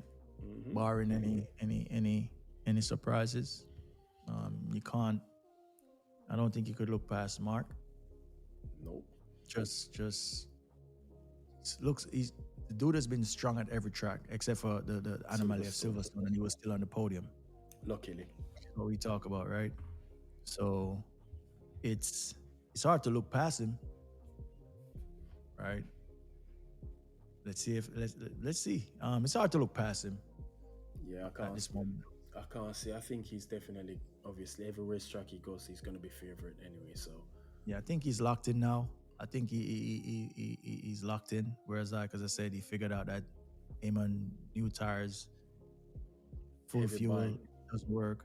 You just got to just settle in, run out 5 to 6 laps, right? So I think if anyone is fast enough to get a jump on those 5 to 6 laps, I guess that's where you're gonna see Marc is gonna. But if they can't get that jump, and once he stays in that pack, because I think if he stays in that pack and the ding dong, and change position, and once that 5-6 lap runs off and that's still a thing, he's gonna bolt. All right, cool. Let's see what happens this weekend. So, yeah, on that note, I think we probably can end it right here because this was a long one, man. This was a long one. Well, we can't. Yeah, so I'm probably gonna cut it up in clips. Probably gonna cut up some clips. Just release certain points in clips. All right, then cool. Right. So but yeah, once again, thank y'all for listening. It was a very passionate podcast this time.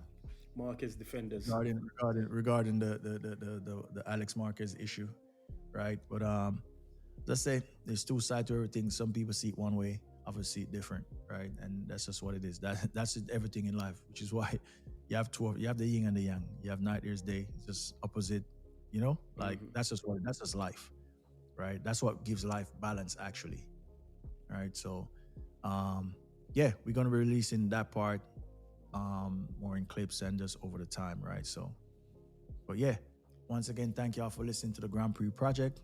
If y'all are new listeners, we appreciate y'all. Please give us a follow on X at the Grand Prix Project Pod, right? Follow the big bro at Thanos876, which is 7HANOS. So that's the number 7. Don't spell out the word 7, right? And yeah, we will keep bringing it, right? And yeah, just looking forward to the Liberty Media. They said the deal should be signed no later than July 3rd. So, as I said, we're excited for that. Let's see what Liberty Media could do for this great sport that we love. See if they could push it to the level like they did F1, right? Even if we could get a quarter or even half of that, because cars and bikes are different, right? Always going to have a smaller crowd on bikes, Yeah. right? This is always a niche thing, but if we could get some of that exposure over here in MotoGP, I'm sure it would be great for the sport. So, yeah, congrats to Liberty Media, congrats to Dorna, and congrats to us as MotoGP fans. We're getting we're finally about to get that look that we really deserve as a sport. Yep. And let's see if they could keep ticket prices around about the same, or if they could do something to that. But I know it's a business; they're coming in for a business, so don't be surprised if things increase. And let's be honest, they don't have control over ticket prices. To be honest, that's the promoters for the race. That's their responsibility. But I don't know if the model is the same as Formula. Yeah, because with exposure now, because that's the thing with F1. When F1 got really, the tickets in pricing changed. Yeah. Because the eyes are on it. So yeah, it's a knock-on effect, right? More money in the pockets of the promoters. They spend money, so but as long as they keep it affordable, where people make come it out fun for everybody. Make it fun. Yeah, and I think next year, Kota is probably going to be fun because they got this new theme park that's open right by the track. Okay. I think it's part of Kota now. So, all right, then. So once again, thank y'all for listening to the Grand Prix Project. We'll catch y'all next time, which is next week actually, because we have a race this weekend. And then moving forward, every week, I think we're gonna have like 4 races in 5 weeks after the summer break. So yeah, there's no triple headers in this. They stop with triple headers, so we're gonna have double headers break. Let me see the calendar.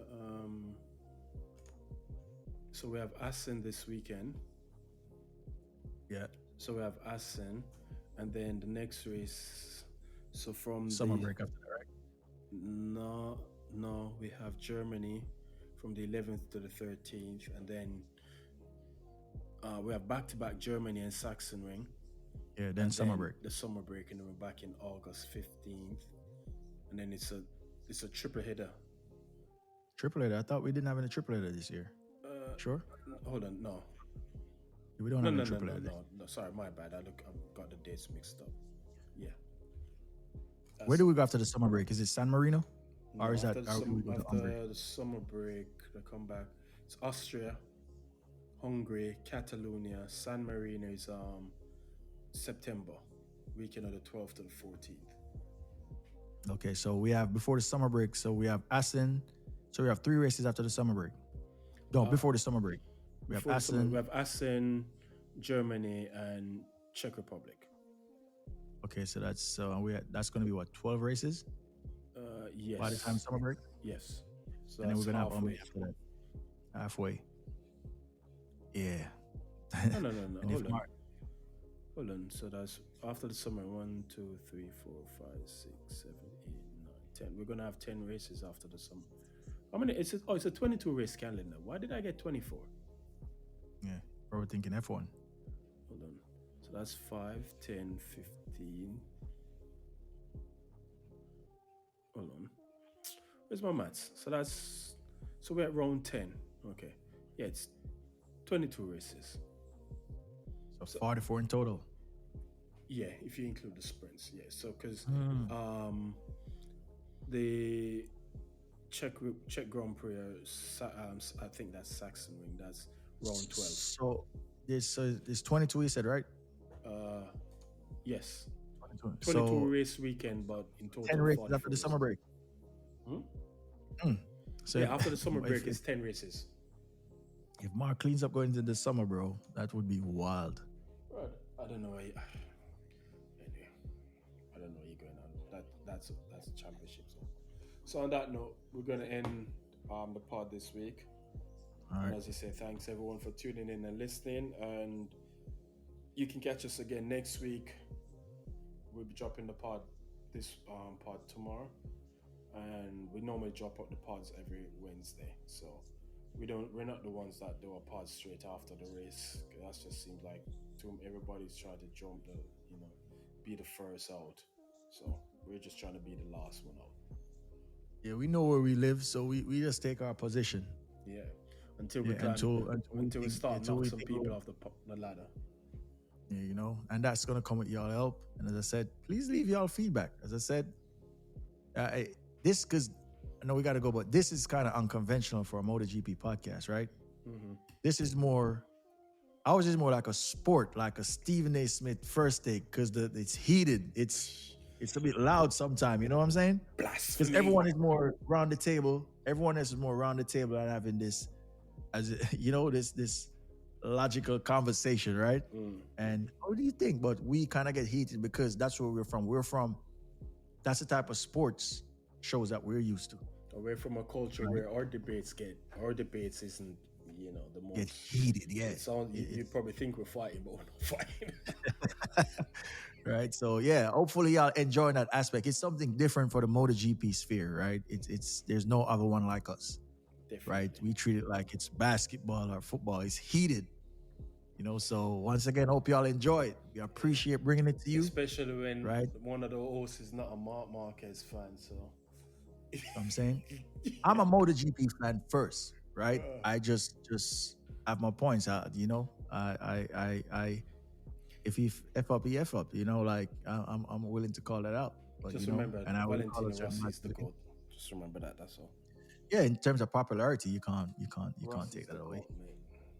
Yeah, in terms of popularity, Until Marc jumps off a dominant bike and goes to another team and win back-to-back championship, Rossi is the GOAT. Yeah, the coming of the week story. Even though the bike is not dominant for the current world champion Pecco, look at the guy. Marc has never jumped off a bike. Marc has never jumped off a bike. He won the championship with to another team that's never won the championship and did back-to-back. That Yamaha was good. Max Biaggi just wasn't good enough to win the championship. Anything you say.